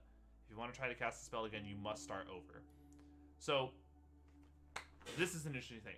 I've almost never seen a player try to cast a minute-long spell in combat when it takes 10 rounds of combat to cast a whole minute spell. You're essentially seen as doing nothing for that entire time, and sometimes it might be a detriment to your party. But in the case that this spell that takes 10 rounds to cast, oh man, is it going to be worth it, because you're in such a struggle, and bam, it's the thing that saves the day. All your party needed to do was maintain you. You know what? Good example of this? Alright, Piccolo, I need you to hold on to him for at least 10 minutes. That's like at least like, what, 60 rounds of combat? Boom. I just need to do the Spirit Bomb. Protect me. Do not let me break my concentration. From here, range of spell is pretty obvious. It'll tell you how far the spell can go, and that's where you gotta establish positions, just like the combat states. And then here come components. Every spell will use either 1 to 3 of these components. Verbal spells mean that you have to say something when you do it. The words themselves aren't the source of the spell's power, rather, the particular combination of sounds with specific pitches and resonance sets the threads of magic in motion. Thus, a character who is either gagged or in an area of silence, such as one created by the silent spell, cannot cast a spell with a verbal component because they can't talk in there. Somatic spells. Somatic is referring to a gesture. If a spell requires a somatic component, the caster must have a free use of at least one hand to perform these gestures. And so here's another thing you also have to realize. Verbal and alright. Verbal and somatic. Some spells are only verbal. So you can do those just by talking to someone. Like I think Vicious Mocker is purely verbal. So just the mere action of actually mocking someone is enough to do the spell. And if the spell is somatic, then somatic spells can actually be done quietly because it's a gesture. If it's purely somatic, you don't have to say anything, and so then you can cast the spell quietly. I would have to say that because the spell needs a specific pitch and resonance, it means that the spell cannot be done with a whisper. It needs to be done stated something. So if you can't state it aloud, then you cannot do the verbal components of the spells. You are just essentially wasting your breath. And lastly, materials. Materials are an interesting one. Hold on, where was it? Oh, here. Materials. So, some spells will ask for a specific material. I think Web asks for a spider's egg. And so this is a good example of a spell. If the spell states it needs the material, it means that you need that spider's egg every time you want to cast it. However, though, there are two things to consider when spells are being cast. One is which, if the spell states it needs a certain amount equal to an amount of gold of the material. And two, if the spell says that it consumes the material upon usage. If the spell either consumes material on usage, has a gold amount it's equivalent to, or both, you do need to have the physical component in order to do so. However, though, if the spell has neither of those two listed in the material component's descriptions, then that means you can bypass the use of material with an arcane focus or a spellcasting focus, which is, let's say in the wizard's case, is a wand. In the druid's case, it's a staff, and in the bard's case, it's their musical instrument. These are things that allow you to bypass the material components if the spell doesn't state so. But otherwise, if it does say cost amount or that it consumes the material, then you are going to need it. And from here, it's duration. There are spells that are instantaneous, which is most of them, which is that they happen right then and there. Concentration spells. These are spells that are a continuous effect throughout the turns. And so, if you cast another concentration spell while you're concentrating on one, you break concentration of the first. If you take damage while you're concentrating, you have to do a Constitution saving throw to maintain the concentration of the spell. The DC typically is either 10 or half the damage you take, whichever one is bigger. And if you take damage from multiple sources, you have to do a separate saving throw for each of those sources. You can't do it for both of them at once. That's sometimes really hard. And this is pretty obvious. If you are incapacitated or killed, you lose concentration of the spell. It is, it's hard to do a spell when you're no longer living.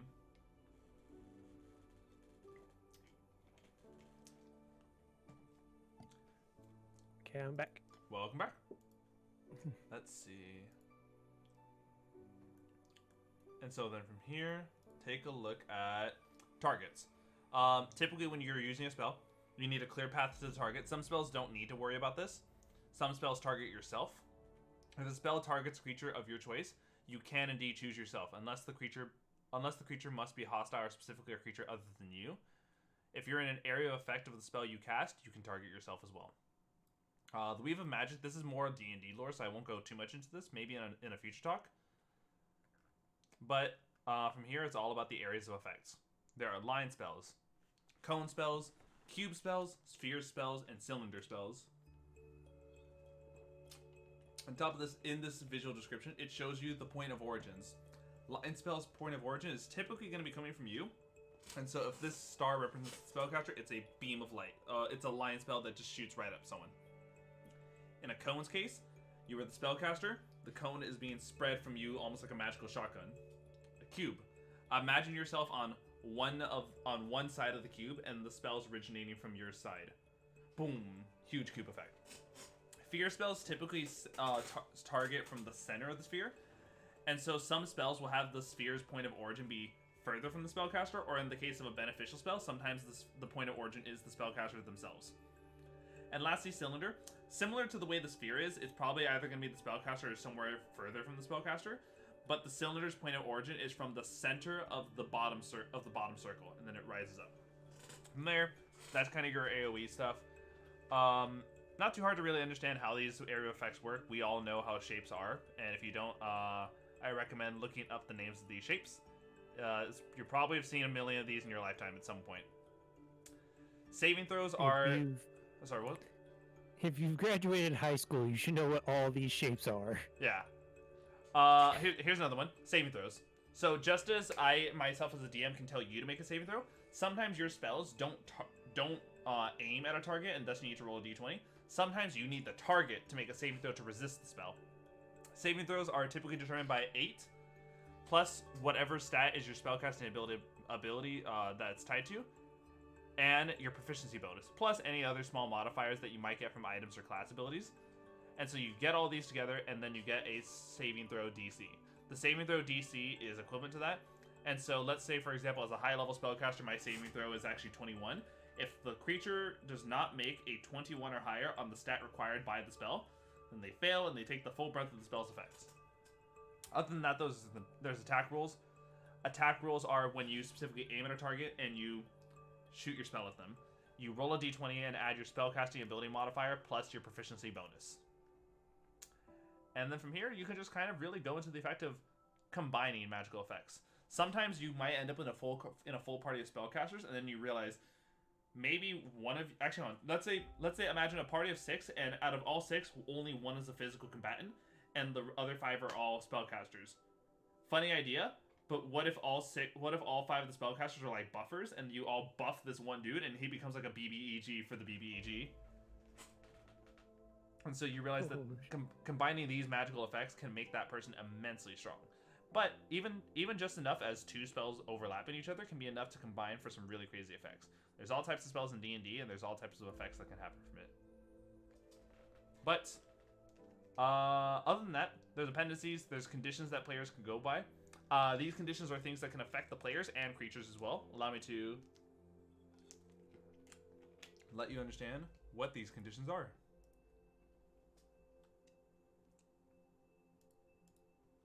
So, you can be blinded, you can be charmed, you can be deafened, you can be exhausted, you can be frightened, you can be grappled, you can be incapacitated, you can be invisible, you can be paralyzed, you can be petrified, you can be poisoned, prone, restrained, stunned, and lastly, you can be knocked unconscious. These are all the conditions that can affect a player and other creatures. Even invisibility is considered a condition, so that you understand what's happening. And each of them have their own detriments and benefits based off of which side of the condition you are either taking or receiving. They're D&D gods, which for the most part, this isn't too much into how to play the game. This is more lore building, and it varies from your campaign. The planes of existence, same thing. Creature statistics, same thing. Inspirational reading, this is probably a good point to where, like, if you really want a good spot to, like, delve further into the worlds, read this. Where's the horny status? I believe that is charisma, monkey. And all of this is because this is, this is the player's handbook. It is a wonderful book with all types of materials that I recommend every single player. If you don't do a thorough read through, do a skim through, especially the spots that matter to you, like your classes, your race, and your background. But other than that, everything else is still a good idea to take a skim through if you want a good idea as to how to play the game better. Yeah. So, real quick, Xeno, can I ask to follow up on Monkey's little comment there, because it made me actually question something. Wouldn't the horny status be more of a constitution thing because you're trying not to be? I would tie that as there is difference between stamina and performance. How long you last doesn't matter if the motion of the ocean is good. I think it's more of like if you're trying to withstand giving into your urges, like what would that fall under? That can vary. Some spells actually can make a person do something, and thus there's a saving throw for it. Some spells that do the charm condition, let's say that, to avoid charm, more often than not, you're either doing a wisdom save or a charisma save. So hope that one of those two stats is good. Seeing as how in real life monks are usually seen as the more, what's the word I'm looking for, celibate thing of all the D&D classes here, and noticing how wisdom is tied to that, I'd say that someone with high wisdom is probably the least horny person. But, you know, your mileage will vary. Maybe someone who's extremely horny has all this wisdom because they're just big brainy in it with the mystics of the universe and all sexual things. Right. I also think we have another guest. Let's see. Oh, hold on. Hello, Zen. Oh, hold on. Hello, Zen. Hey, Zen. What's up, bud? How you doing, my man? Nothing, just got off work. So what Nice. you guys talking about this week?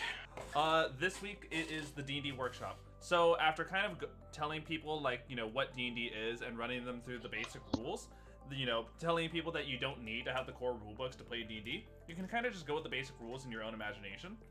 And we had just done about a good skim through the player's handbook, avoiding anything specific such as classes and races, just to kind of tell people this is a good book to go through. Yeah, I mean, Do you have any notes that you would want to tell any one of our viewers about the player's handbook or the basic rules? We still have to go through the monster manual and the DM's guide, so don't worry about going over those yet. yeah, I mean, like, just honestly, as far as the handbook goes, like, it's a good tool to have, but literally, I mean, like, I've done less, like, with I've made do with less because, like, while I was in the military, we did not have that kind of shit, and we still played D&D in the barracks all the fucking time. Well, the one of the things actually is, like, you don't even need dice. Like, literally, it's all up to creativity, and how you want to actually play your game. Yes. And one of the ways that we actually did, because we didn't have dice either, is we ripped up a piece of paper into like 20 pieces, put it in an envelope, and we had each one of the pieces marked with a number, and we just shook it up and then drew whatever. That's for, really a D20. That's really creative. But that kind of Yeah. also reminds me, I can't believe of all the things I have not mentioned yet. So you all have probably like heard about the different sided dice that I've mentioned, but without any visual idea. So in D&D, as far as the number of dice go, it's pretty understood that if you wanted to, you know, get every single possible dice shape to play the game, there are 7 dice that you need in total. These dice go from... Hold on, let me go ahead and try to actually get these bad boys out. I know, I'm trying to get like the really good ones to showcase. Here. So, as I'm getting the rest of them out, I would like to point to you all the different sided dice, starting with the lowest one and probably the most rare and probably the rarest one, depending on how you play your adventure, is going to be here you go. The D4. This is a four-sided triangular prism. Or actually, I don't even know if that's the right term for it, but regardless, It's Pyramid. it's a pyramid. yes, Yeah. 4 sides. And on top of this, one of the interesting things about a D4 that I like a lot is the one item that you see that will definitely use D4s is going to be a caltrop. Funny enough, a D4, if you threw it on the ground, this is probably a good idea to realize that why it is represented with caltrops. You throw a bunch of caltrops on the down, and they're taking a D4 damage for every caltrop that they step on. Ouch. The next size up. This is the most common dice that every single one of you growing up who has ever played a board game has probably seen, and it is the 6-sided die known as the D6. Everyone knows what these ones look like. It is a cube. You are rolling this and trying to see out of a 1 through 6. Anything from D4 going up is probably going to be some form of damage dice, by the way. From here, you have the D8. 8-sided die goes from 1 through 8. Pretty obvious, and the shape, I like to call this one the diamond shape, specifically because that's how I usually refer to a diamond. Yep. You're right. That's actually how most people refer to it. So. Yes. From here, Yeah. now there are 2 10-sided dice. However, though, whereas this one is the one that goes from 1 through 10 with the 0 representing 10, there is another one that is called a percentile die to help differentiate the 2. This one has a 1 through 0, but every single one of these is followed by a second 0 to represent that this is the second digit, or I guess the first digit if you're going from two digits. The pair of them are what's classified as D100. So. Yes. When you put the 2 together, 10 times 10 is 100, and thus a D100 is born. The main reason why people will do this instead of getting a 100-sided die it is almost impossible to wait for the 100-sided die to actually stop rolling because you have yourself there a ball. You know what? I've seen a 100-sided die, and it's not really that bad. Really? It's like a softball, but I mean, it's still like, it's not as bad. It's heavy as hell though, because they have to create enough space on it to actually Yeah, so all the numbers are readable. So it's like, it's probably about as big as your fist. Okay, that's understandable. So that's pretty much if From you here? get mugged and you have that in your pocket, you just throw it and go. Oh yeah, exactly. Yeah. From here, this is the last dice that you'll probably see the highest your damage or health gets to using, and it is what is referred to as the D12. This is definitely one of my more favorite shapes. The D12 is always really fun, and usually the D12 is reserved to some of the biggest hitting stuff or some of the tankiest stuff. Barbarians, this is going to be your best friend when you take that class, because barbarians are the only class that use D12 for hit die, and the Great Axe, which is a barbarian starting weapon, is the only weapon, actually one of few weapons that actually uses the D12 for damage. And now, without further ado, it is the biggest one, the 20-sided die, the most common dice that you will be using in all of Dungeons & Dragons, because this is the one that determines your successes or failures. And right here, the D20. You'll see a lot of D&D things use this as an icon because it is so important. And what were you going to say, Michael? The D20 is my favorite die, for the simple fact that the shape of it is called a dodecahedron, and I just like that name. Right? I actually learned that name off of what was it, Futurama back in the day. That's right, because Futurama has the D&D episode. I always love the point where Fry's is like, so this is what it's come down to: Dungeons and Dragons. Yeah. Oh man, that kills me so much. I didn't know the name of the shape until I started my modeling classes, and it was one of the suggested shapes to learn how to use, and I was like, oh, it's called a dodecahedron. Cool. Mm-hmm. Yeah. I was like, I like that. This literally, they use it as a D20 in fucking Futurama. Yeah. It was like, oh god. This dice is everything. You roll this and add your modifiers, your proficiency bonus to determine your success or failures. And there are two sides of this dice that you'll want to get very well acquainted to. One of which is the most well sought side, and my 20 is replaced with a Kraken because of Kraken dice, but it is the natural 20. Most dice that you find that are going to be like specially made will not actually have 20 on them. They will have the ones that I got specifically from Wizards of the Coast and like the people who make D&D has the little D&D like dragon on it with like a little gemstone in the middle. Yeah. Oh, So cool. I think my favorite D20 I ever saw made is my buddy had it, and its one was just replaced with the word fuck. oh yeah, Yeah. because that's what comes out of your mouth immediately after you roll something like that. Indeed. And just as they were saying, as the natural 20 is just referred to, when this is the one that scores critical hits, and although this isn't an official rule, most DMs go with the homebrew rule that if someone rolls a nat 20, they automatically succeed. You're only supposed to be able to critically hit weapons, but hey, why not give the player something else to look forward to outside of combat with the D20? And just as the D20 is a critical hit, the natural 1 is a critical failure. If you roll a nat 1, typically you're not going to succeed. Typically you fail horribly and something worse happens. But funny enough, just as you also can't critically succeed on a ability check, there also is no official rule stating that you critically fail an ability check, because your character's kind of spent years honing this skill to be considered proficient in it. To fail that awfully is just really bad luck. Yeah, unless you're playing with a very, very fucked up DM that's like, hey, guess what? We're gonna have critical fumbles in our game. Yes. Yeah. Well, I have to Spectacular fails. I played a DNA. I played a D&D game where it took place in the Mass Effect universe, and our DM had to make a choice because two of our players was a Krogan and a Quarian, and the Quarians are like squishy characters. You know, they're kind of, you know, they're just there to be techs and stuff. Well, anyways, they were the two players. The Krogan was throwing the Quarian, and our DM had to make the choice of what happens to the Quarian when he hits the ceiling for failing his acrobatic check. Ooh.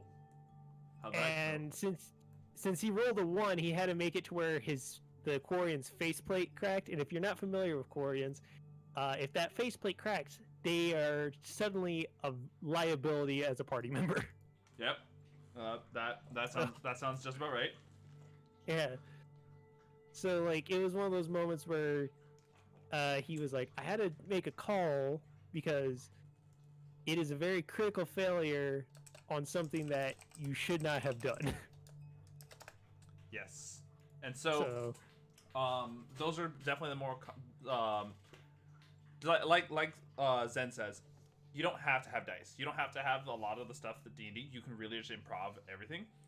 But if you're someone who wants to be this, if I have money to spend, what do I want to get? Dice. And I will warn you, some people, very rare, are satisfied with just one set of dice.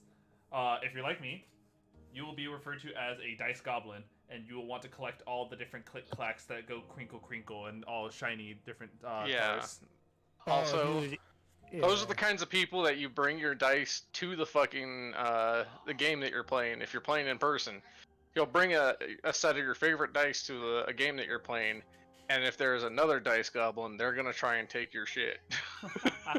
Yeah. I've had it happen before, and I'm like, fucking give me my shit back. Like, you ain't gonna keep my stuff just because it looks cool. Right? You got a spray bottle and you're like, back, dice goblin, back, bad. Be gone! One other thing that's also interesting to note is we're talking like dice can be so simple. You can have dice that are literally scraps of paper. You can have it. There's old things like printouts that you can do to like cut out and stick and tape together your dice if you really want to do it that way.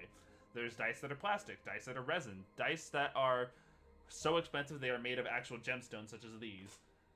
Dice are whatever you want to make of them with whatever Like full metal ones, where you could throw them at the DM if you get pissed. Right, exactly. There's even I saw these. There are sugar dice, so when you really are pissed, you could be fuck you dice and eat them.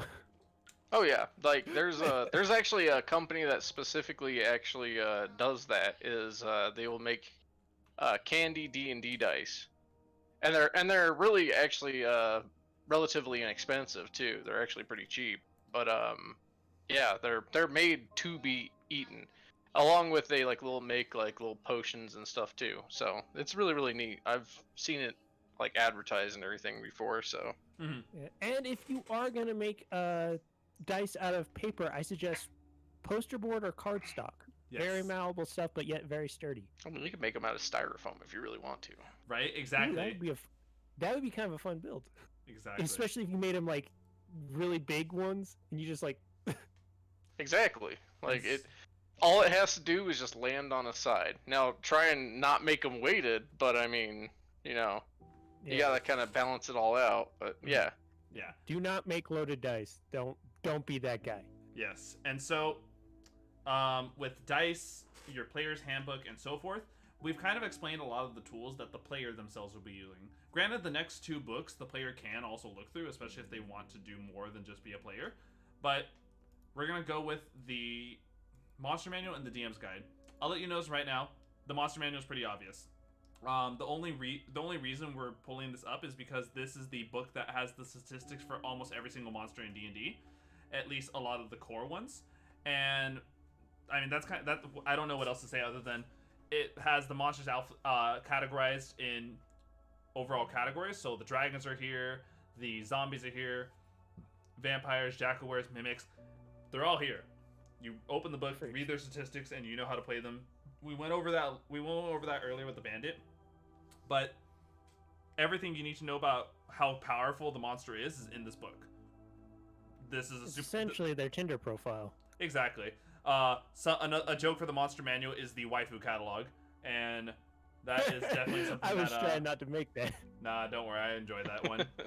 But DMs, if the DM's guide and the player's handbook are just not giving you the right monsters you're looking for, and you don't want to homebrew it, and you are once again have the money to spend, buy the monster manual.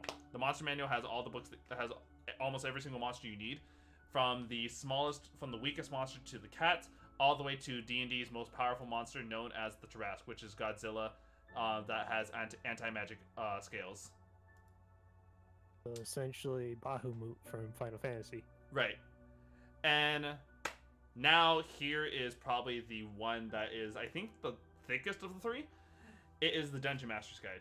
And oh boy, is this its own thing. Well, this is a book that if we want to do a thorough read, we'd probably do a whole thing about it in the future. But first, the different categories that the DM's Guide covers.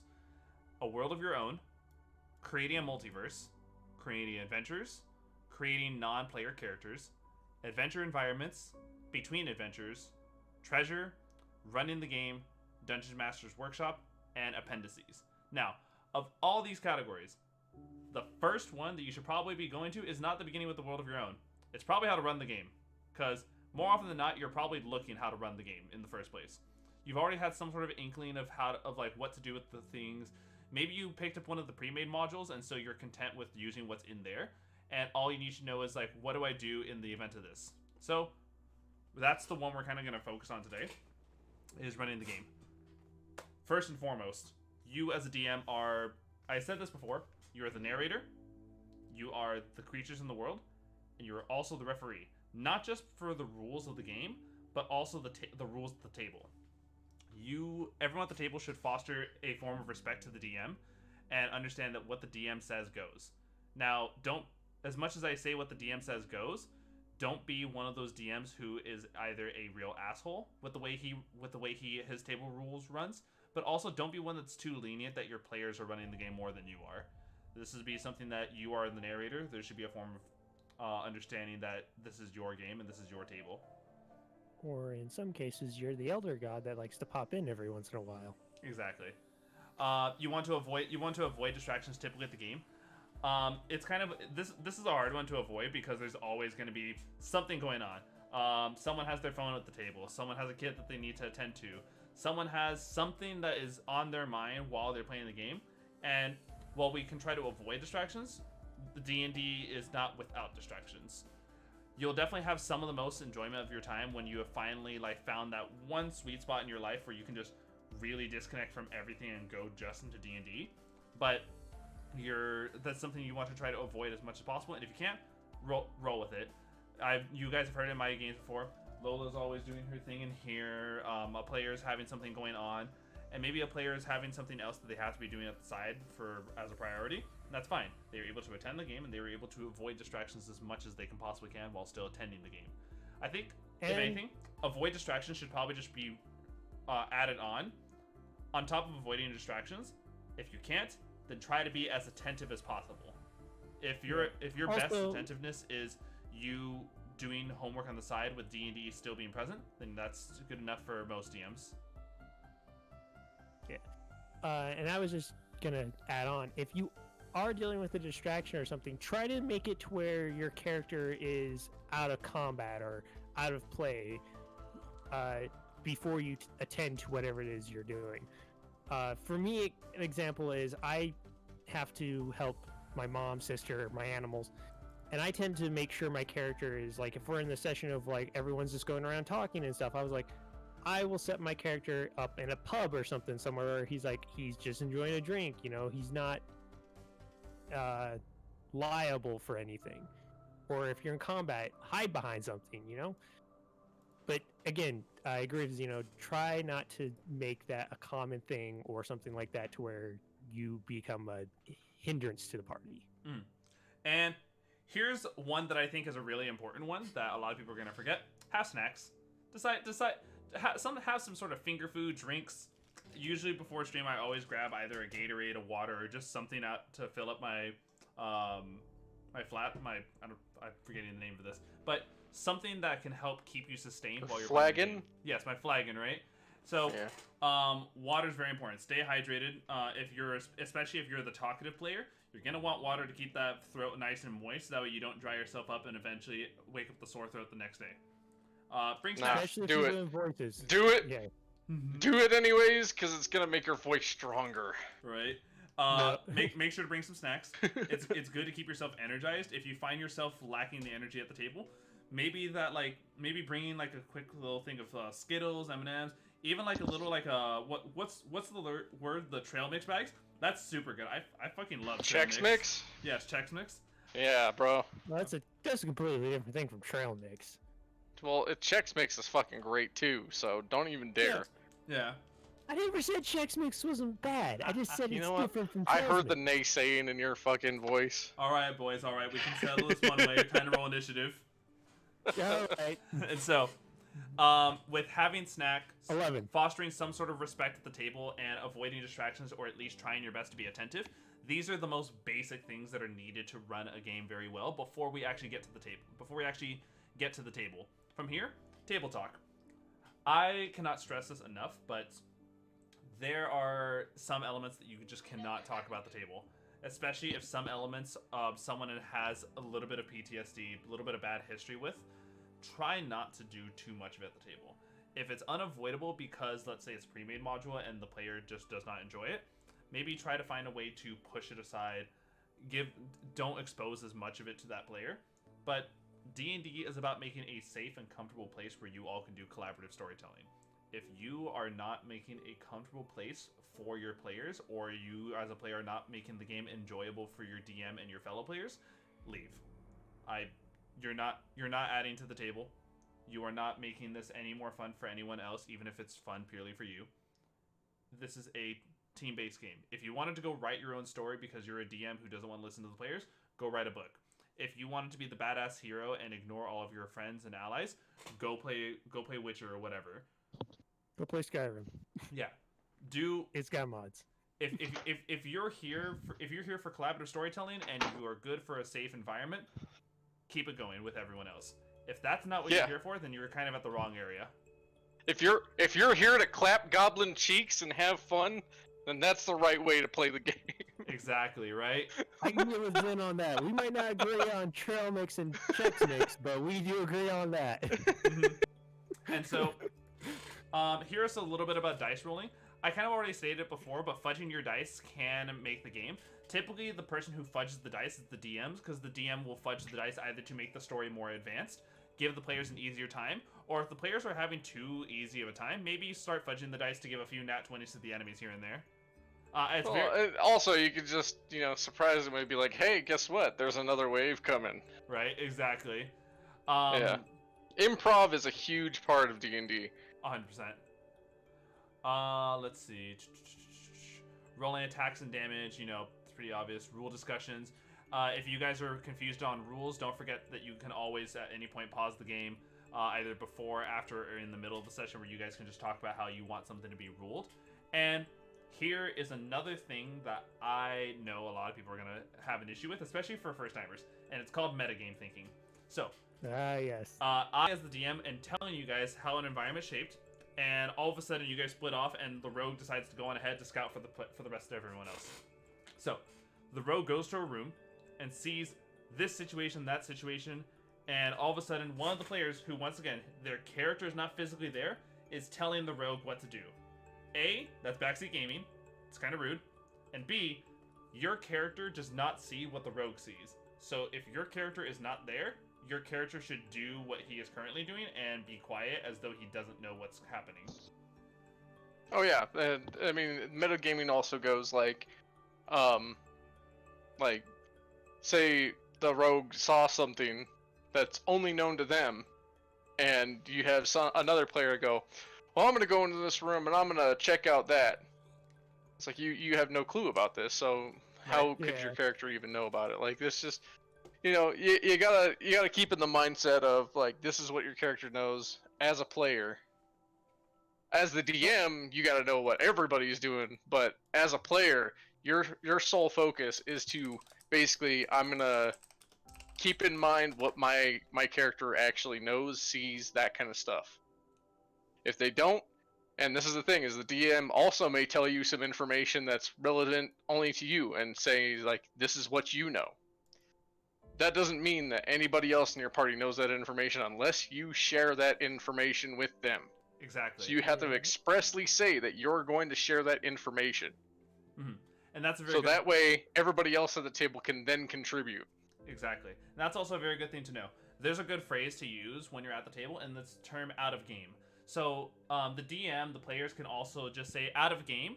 I think this is it. Of course, that's a different thing than role playing in character. On top of this, out of I could easily go like, all right, guys, out of game. Let me tell you a little about how this works.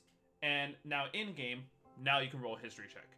Anyone who rolls this number or above knows what I just told you guys out of game. Super, super, super well and easy to use. And on top of this, I will also say this. As much as that's my take on metagaming, that's not everyone's take on metagaming. Some tables are super big on metagaming and they love it. And some DMs don't. Some DMs and players don't mind it at all. And some players are so critical on it that they will constantly remind you, how does your character know that? And they'll get really on your ass about it. Yeah. Now that's just kind of the table environment. If you are someone who is super big on getting into the roleplay and you do not want any metagame talking at your table, find the table for you. That is super fine. If you're someone who D&D really is like, you're enjoying the role-playing, but you don't mind the metagame commentary, nor do you mind the metagame knowledge that players and DMs have, roll with it. Find the table for you. I'm like to think myself as someone who's in the middle of these two, with a little bit more lenient towards the metagaming side than the strictly no metagaming side. But every table has its own environment. What were you gonna say, Maniacal? I was just gonna state that now when it comes to banter and stuff, because this kind of falls in the line of metagaming and stuff, because we all like to poke fun, we like to make jokes. I think that's anyone who be playing a game like this. They're gonna have jokes about a situation that's happening and stuff. Depending on what the situation is, read the room.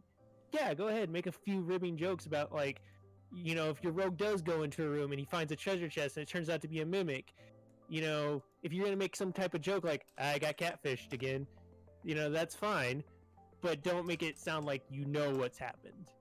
Exactly.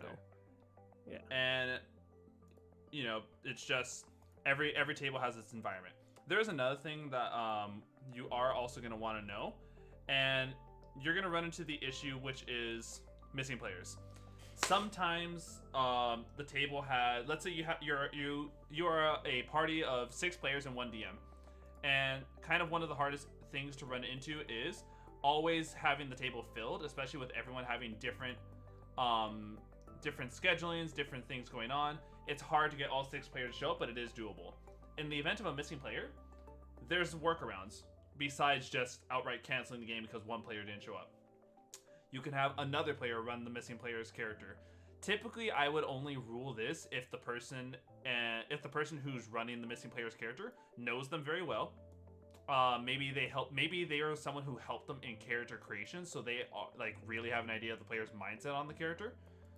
Or, the person lives with the person playing the character, so they can easily relay any of the information that their character did, or even get information and tips on the person who's not able to be there. As the DM, you can also run the character yourself. If it is an extra bit of work for you, but it can be doable.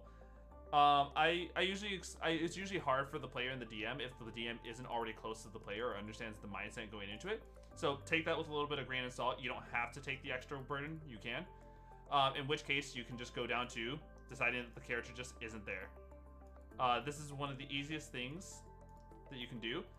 Invent a good reason for the character to miss his adventure, perhaps by having him linger in town or continue with the downtime activity.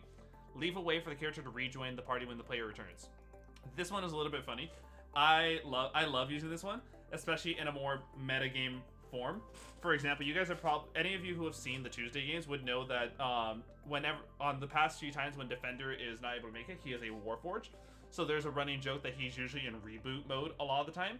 Or another one that I usually go along with is D&D is a video game, so all of the players are like T-posing, like clipping through a wall somewhere, and that's just kind of a thing that's kind of just a thing that's accepted now.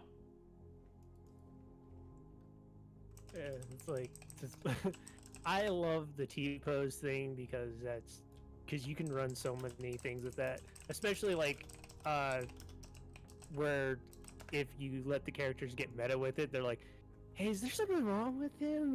He's just been locked in that T-pose for like 3 hours." Mhm. Or here's another one that also goes in line with the quote unquote the character isn't there. You can have the character just fade into the background. Technically, they're there all the time, but as the DM, you are not going to target the play. You are not going to target the character, just as you're not going to have the character be directly involved. So the character's just kind of like always here, but not here at the same time. It's super easy to do. Sometimes this is the best solution to do, and it makes it so the character is, when the player comes back, their character just continues on. They're no longer in autopilot mode. So it's kind of like Guardians of Galaxy 2 opening where Groot's just running around doing his own thing. Meanwhile, the rest of the party is still fighting the big old tentacle. Exactly, with less of oh yeah, that's right. You know what? That's actually a good way. So they're doing some. They're just part of the background. Yeah, they're just... Let's see. And let me see. There's another one about this. Okay, so while this section is labeled as small groups, I'm just gonna say this now. Sometimes having too small of a group is too much. If you have only 1 or 2 players, that puts a lot of work on the DM to describe more to the environment and allow more for the players. Now, that's for me at least. When you're running 2 characters, you might need to add a few more NPCs, which puts a little bit of extra work on the players or yourself. And when in doubt, it's not impossible, especially with the new rules from Tasha's Cauldron of Everything. But running a small group can be a little hard. Now, on the opposite side, it's also really hard to run a group that has too many players. 6 is my personal limit because that's the best I can do to divide the attention. But 4 to 6 players is what D&D games are usually run off of. If you have 7+, you'll find yourself like, okay, what are you doing? This person goes off on a long tirade that the other 6 players are waiting for their turn to talk. And then before you realize it, half of the game was consumed because players A, B, and C were the ones who were talking the most, and the 4 other players did not get a chance to do anything in this game, and they feel like it was a waste of a session. So, as a DM, this is all experiment and trial and error. Find your comfortable size. You'll find yourself in a group where you are enjoying 4 players, you feel like that's your limit, or maybe you enjoy 6 players and that's your limit. Hell, maybe you're like, maybe you do want to take upon the critical role challenge and actually do 8 players at a time. That is hard. I've done it before. It's doable. It's hard, but it's the same thing as though you're running a small group. The more people there are, the less attention to each individual person. The less people there are, the more attention you have to do each person. So either way, they both have their difficulties and their advantages. So when in doubt, the rule is 4 to 6 players is the average number that you'll be running with. And then of course, new players. This is also a bit of a shout out towards any of you in the stream who are wanting to get into D&D as a player. DMs, be patient with the new players. Don't be afraid to hold their hand. If a player has a question, answer the question. The player is here to enjoy the game just as much as the veterans, and this also goes into the idea of, while the DM is doing their job to run the game, and maybe they're busy because they're trying to focus on a thing in combat, veteran players, while someone else is taking their turn, talk to the new player and help them learn their mechanics.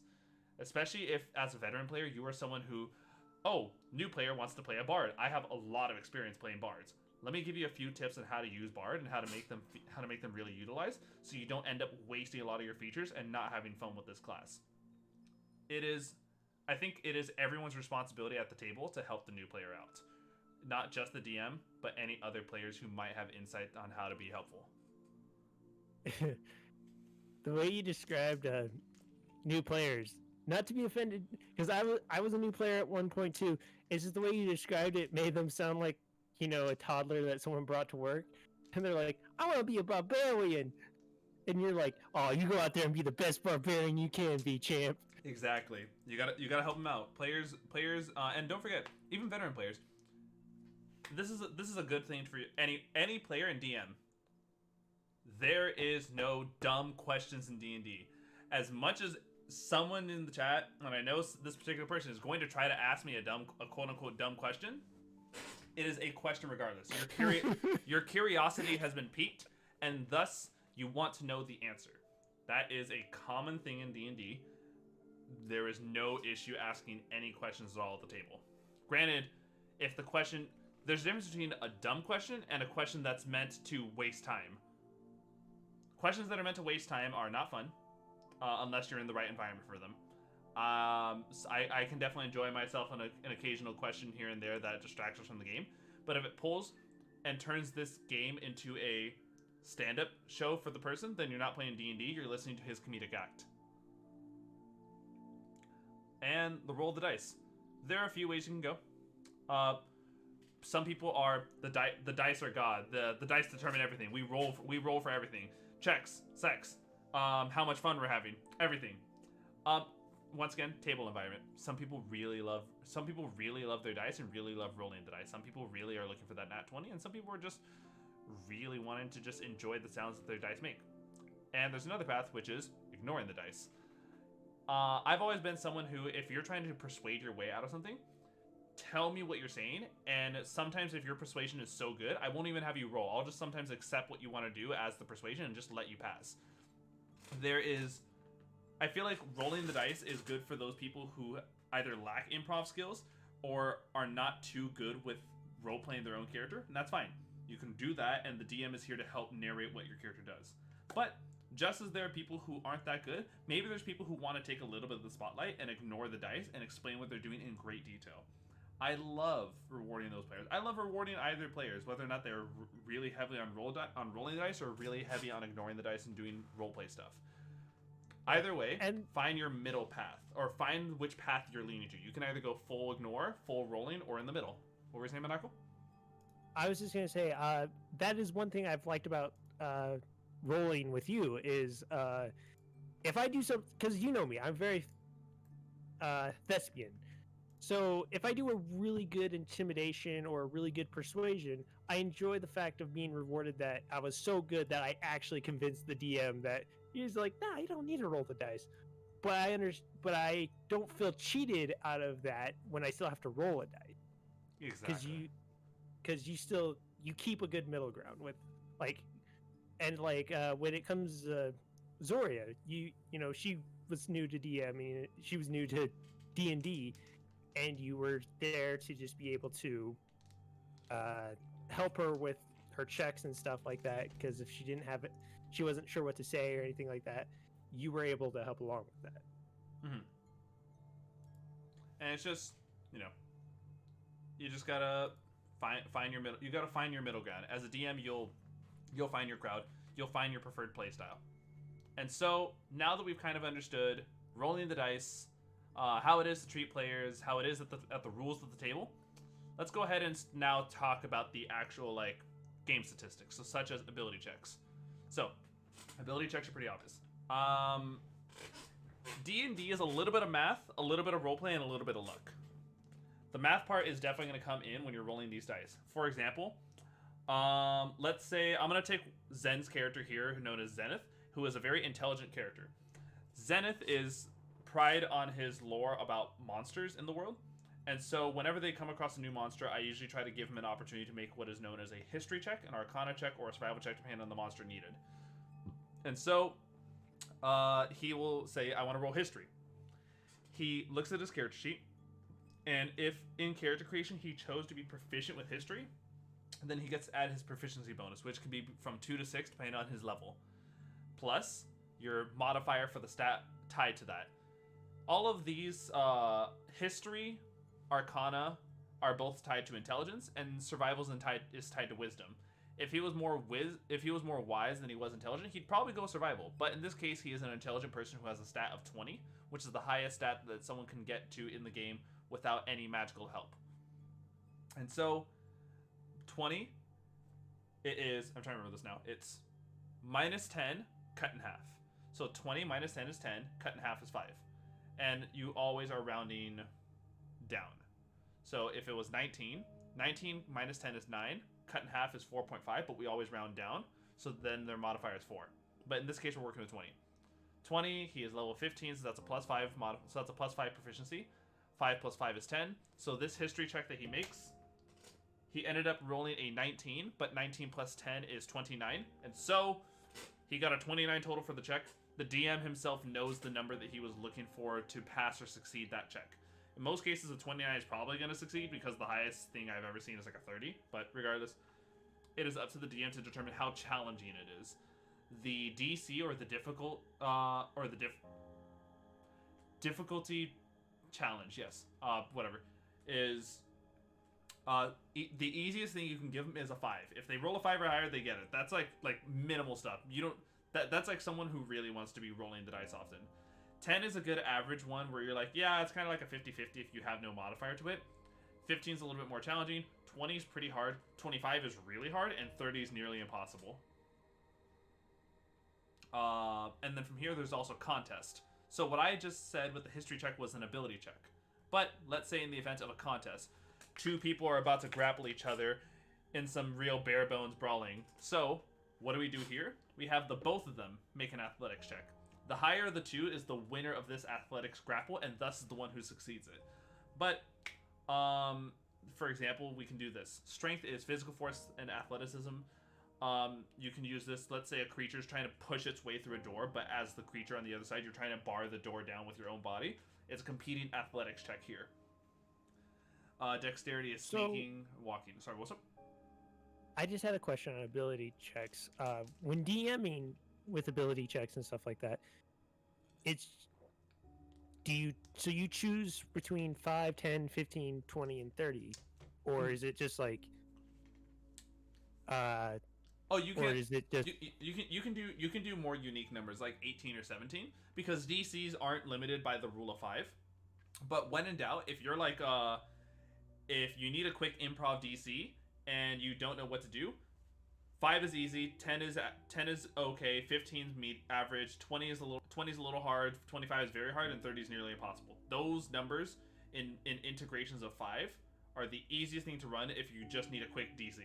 However, though, if you want to be a little bit more precise with it, sometimes I think to myself in my head, okay, you know what, I'll make the DC for this like 17, you know? okay? So when it comes to ability checks, as the DM, it's really up to you if the DC is a pass or fail. Exactly. So you could just possibly not even have a number in mind. You could just let him roll, see what he rolls, and then determine from there. Mm-hmm. And here's another thing that I also really like to do as the DM. So, in the event that, let's say, for example, one of my players wants to enter this chess competition, and currently there is the #1 chess player in the world. However, though, this is where the DM has to kind of come to a decision where you can either make up on your own. You can do one of these two things. You can have it be an intelligence-based contest where the chess player is rolling an intelligence check versus the other player's intelligence check. And if they're proficient with dice and if they're proficient with chess, then they can add their proficiency bonus.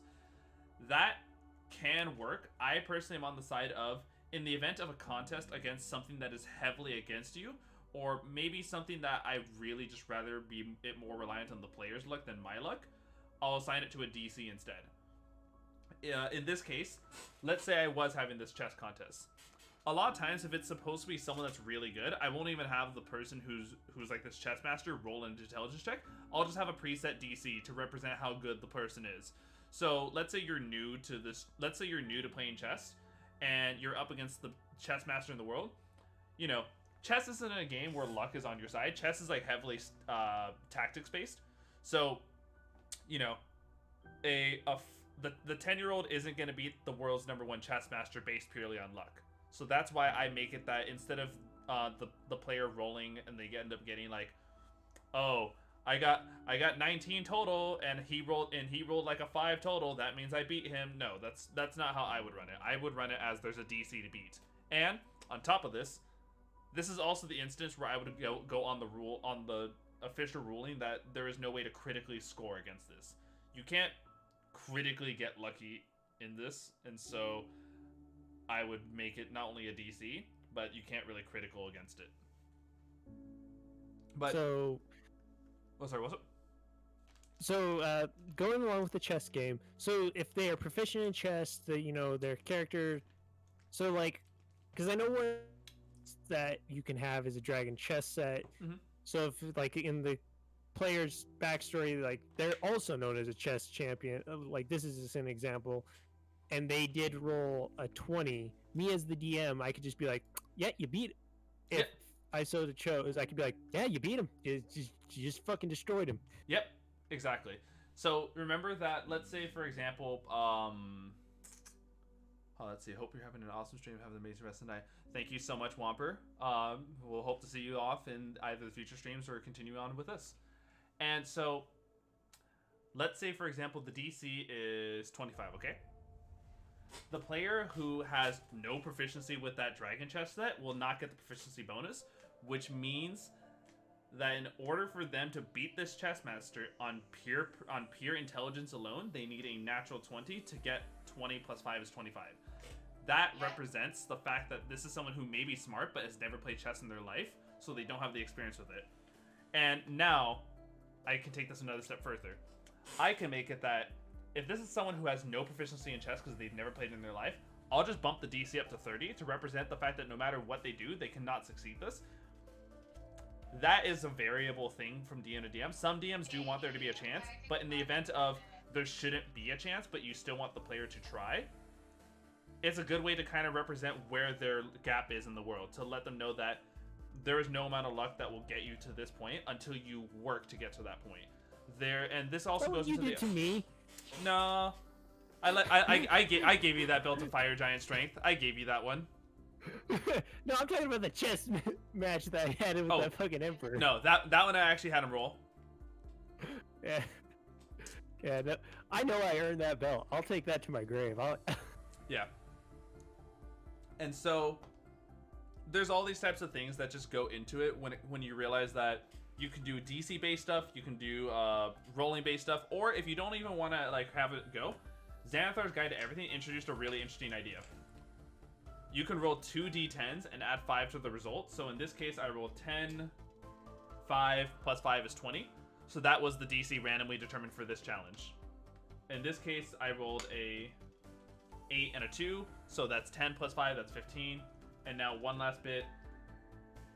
6 and 10 is 16 plus 5 is 21. So those are the 3 random DCs that I decided for the 3 mini games that my players are doing at this carnival event. You know? It really, there's so many different avenues that you can use to determine how to make a challenge for the players. And this also goes into the whole, I'm going back to this. I love puzzles. I love the fact that puzzles, you cannot roll a dice to get through. You have to actually have the players use their creative thinking skills to get through them.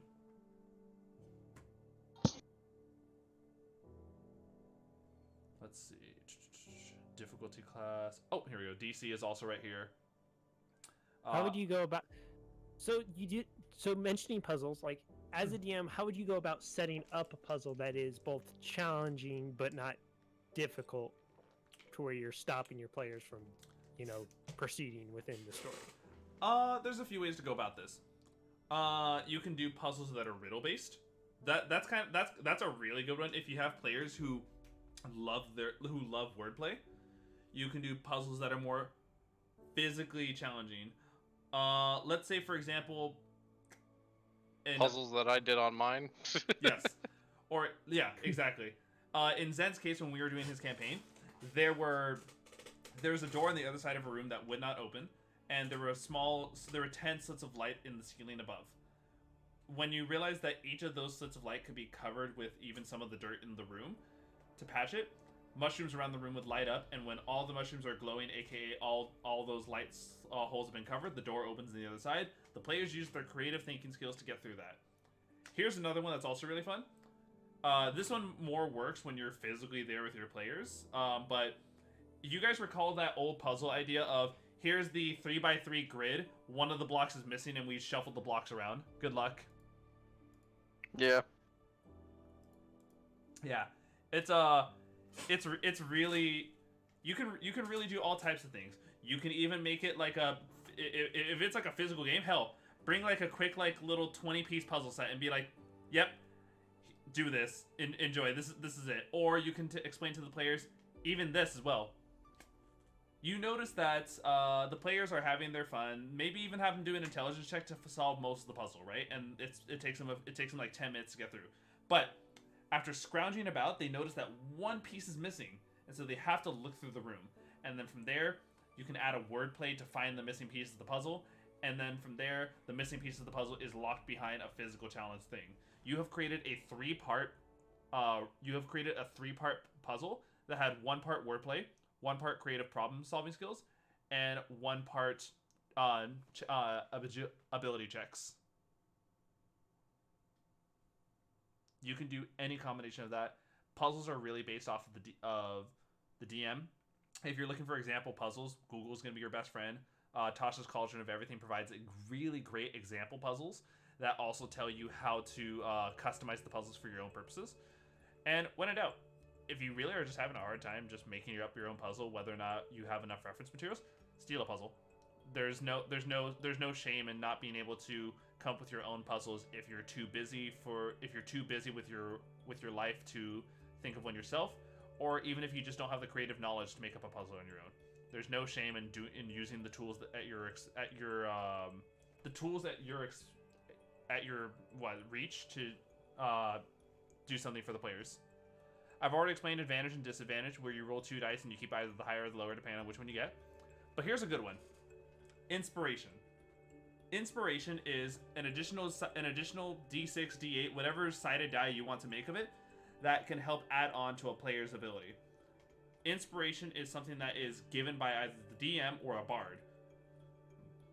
The bard inspiration only lasts a set number of time, whereas the DM inspiration can last up until, I believe, the player takes a rest, or it can last indefinitely until the player uses it. But a player can only hold on to 1 inspiration at a time. And a lot of times DMs are going to wonder, how do I give inspiration? Some of the best ways to give inspiration is by awarding role-playing abilities. If the player is terrified of, let's say for example, let's say the player has the character has a very terrible fear of just diseases in general, and so they go to a town and they see that some of the people there are sick. Now the player themselves might not actually be afraid, because all I'm doing is describing a situation that we're all thinking up in our heads, and we'll just probably go along with it and ignore their character's fear of diseases. However, though, if the player is actually role-playing the disease, by all means, award the player some inspiration. They are role-playing their character well, and because of that inspiration, they can use that to try to pursue and go past their fears in maybe what would be in a wisdom save, because they're stepping up to the plate.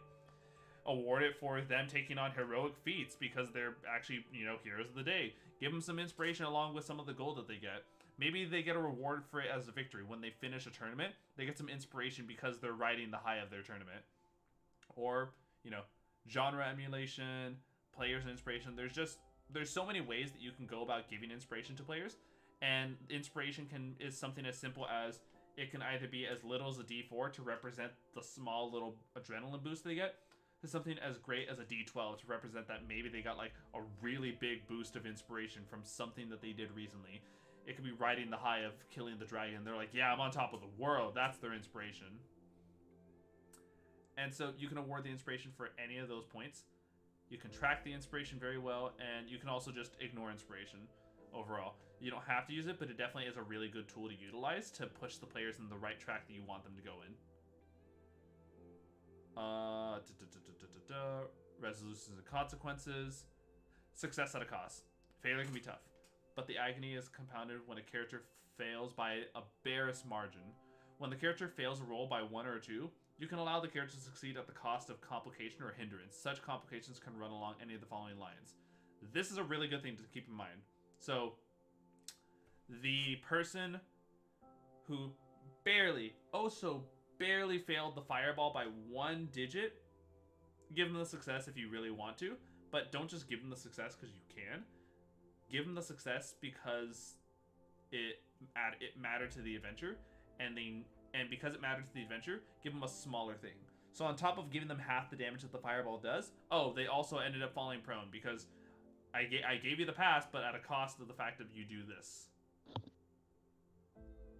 By all means, I'm super huge on try to award the players, try to give the players more tools to work with, and when you realize that you can help the characters succeed even when they barely fail, that's still a lot. Give the players more of the spotlight to hog. Give the players more things to enjoy playing. But if you give them too much of it, they'll find themselves not finding the challenge in a lot of what they do. But then again, that's why we're also doing this when they barely fail. So it's also a good thing to keep in mind. And like it's saying here, optional house rule: nat 20s, nat 1s don't normally have any effects on ability checks, but you can totally make them have anything on that.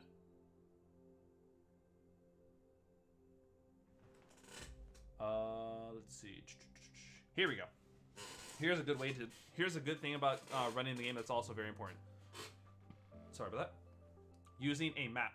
So D&D is typically played on a grid thing when you are working with miniatures. Now, not everyone has to use miniatures. Miniatures are definitely really good to help visualize the game. I personally love to run Theater of the Mind, and for a lot of my players, it helps to understand where they are. Hence why we actually, when we're on stream, you guys will see Clip Studio to open up and show where they are on the map. But if I can avoid it, I'll probably try to do it. But we're still going on the idea of using a map. So a grid in most cases is typically each square represents 5 feet by 5 feet. But in the event of a dungeon, 1 square could equal 10 feet. In a city, a square can equal 100 feet. In a province, this is where you start using hexes, where 1 hex equals a mile. Or in a kingdom, 1 hex is 6 miles. Now, there is no strict way to go about this.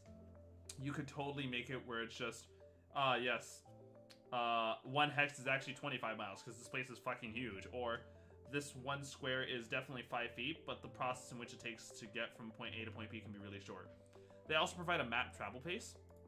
So if you're wondering how long the players have been in the dungeon for, because all they did was walk down the hall, in a dungeon where an example is 1 square is every 10 feet, every 20 squares is a minute for a slow pace, every 30 squares is a minute for a normal pace, and every 40 squares is a minute for if they're moving fast. You could totally use that travel speed that they're trying to go at, mix it with the number of squares, and just do a little bit of math. A little bit of math ain't hurt nobody. You can do that, go along with it. Okay, you guys have walked for about 10 minutes, meaning that you guys have gone about a good 300 squares throughout the dungeon. Some dungeons are really big and they can actually accumulate for that, but maybe just like after a minute of wandering down this hall where they've gone down 30 squares, you finally hit something. That's still a pretty long hallway, but regardless, it's a nice way to get a good pace as to speed matters, and it lets the players know how much time that they've been working with, as well as if a player is casting a spell that is a time-based thing, it also gives you an idea of how long the spell still has left on it. There's special travel paces that are based off of items, so we don't need to really go into that because that's more specifics. Like Carpets of Flying have flying speed, so you can easily go like, in a minute you can move equal to number of your speed times 10. If they're on horseback, they can go further and so forth. It varies. You can easily look a lot of this up, but there is it right here. For a slow pace, multiply the rate by 2/3. For a fast pace, increase the rate of travel by 1/3. Visibility outdoors. Here's a huge one, because a lot of people are questioning, while normal sight doesn't exactly have a regular vision sight, especially because some weapons can state really far ranges, how much visibility do they really have while they're outdoors? When traveling outdoors, characters can see about 2 miles in any direction clear as day, or until the point where trees, hills, or other obstructions block their view. Rain normally cuts visibility down to 1 mile, and fog can cut it down between 100 and 300 feet. On a clear day, the characters can see 40 miles if they're atop a mountain or a tall hill, or are otherwise able to look down the area around them from a height. Super easy, super good to know. Especially that 2 mile bit, that's something that I've forgotten from time to time, and it's a good refresher to have right now. Let's see. Where is... Noticing other creatures. While exploring, characters might encounter other creatures. An important question in such a situation is, who notices whom? Indoors, whether the sides can see one another usually depends on the configuration of rooms and passageways. Vision can be limited by light sources. Outdoor visibility can be hampered by terrain, weather, and time of day. And creatures can more likely hear one another before they can see anything. If neither side is being stealthy, creatures automatically notice each other once they are within sight or hearing range of one another. Otherwise, compare the stealth results with the creatures in the group that are hiding with the passive perception of the side that isn't hiding. Super easy way to go about it. Tracking adventurers sometimes choose their path by following the tracks of other creatures, or other creatures might track the adventurers. To track one or more creatures, it's a matter of succeeding on a survival check, and you might require trackers to make a new check in the following circumstances, such as they stop tracking and resume after finishing a short or long rest, the trail crosses an obstacle such as a river and shows no tracks, or the weather conditions or terrain changes in a way that makes tracking harder, such as rain. And so there's even examples of tracking DCs, such as soft surface of snow, dirt, bare stone. Each day since the creature passed can also improve the DC, or creatures left a trail such as blood can also decrease the DC. So far, how are you guys doing? You guys have any questions so far? Anyone in Yeah, chat? I'm gonna head off right now because I gotta talk to somebody else about something a little bit serious. So, All right. All right, man. yep, I'll see you guys in a little bit. See you in a bit. Mm-hmm. How you doing over there, Monaco? Any questions so far? I'm doing all right. How are you all doing tonight, chat?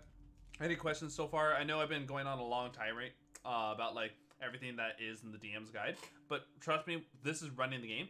This is by far the main thing you guys need to see in order to really understand how to play the game.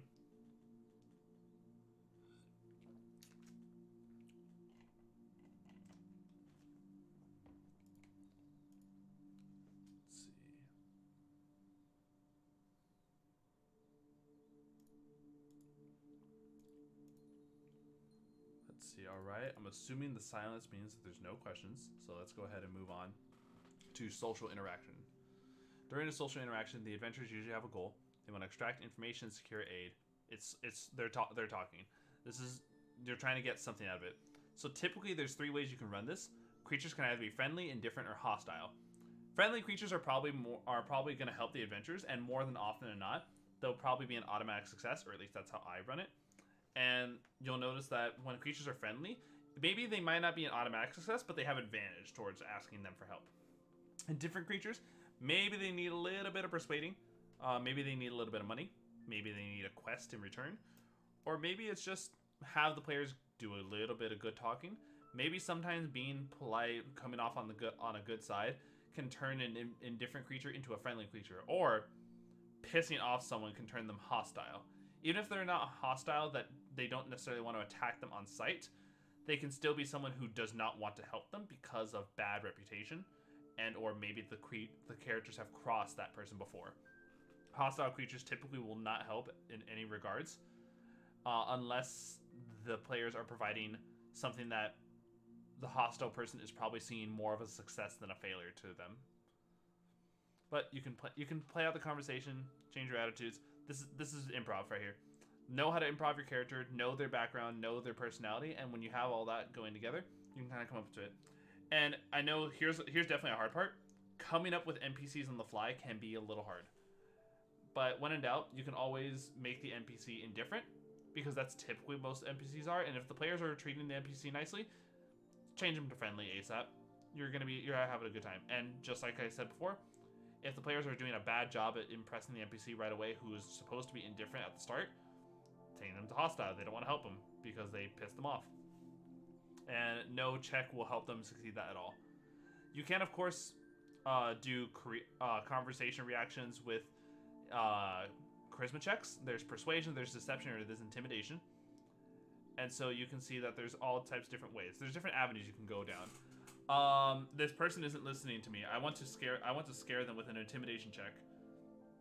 Now, let's say, for example, a friendly creature who takes the intimidation check might turn indifferent and maybe turn hostile from that because they don't appreciate that.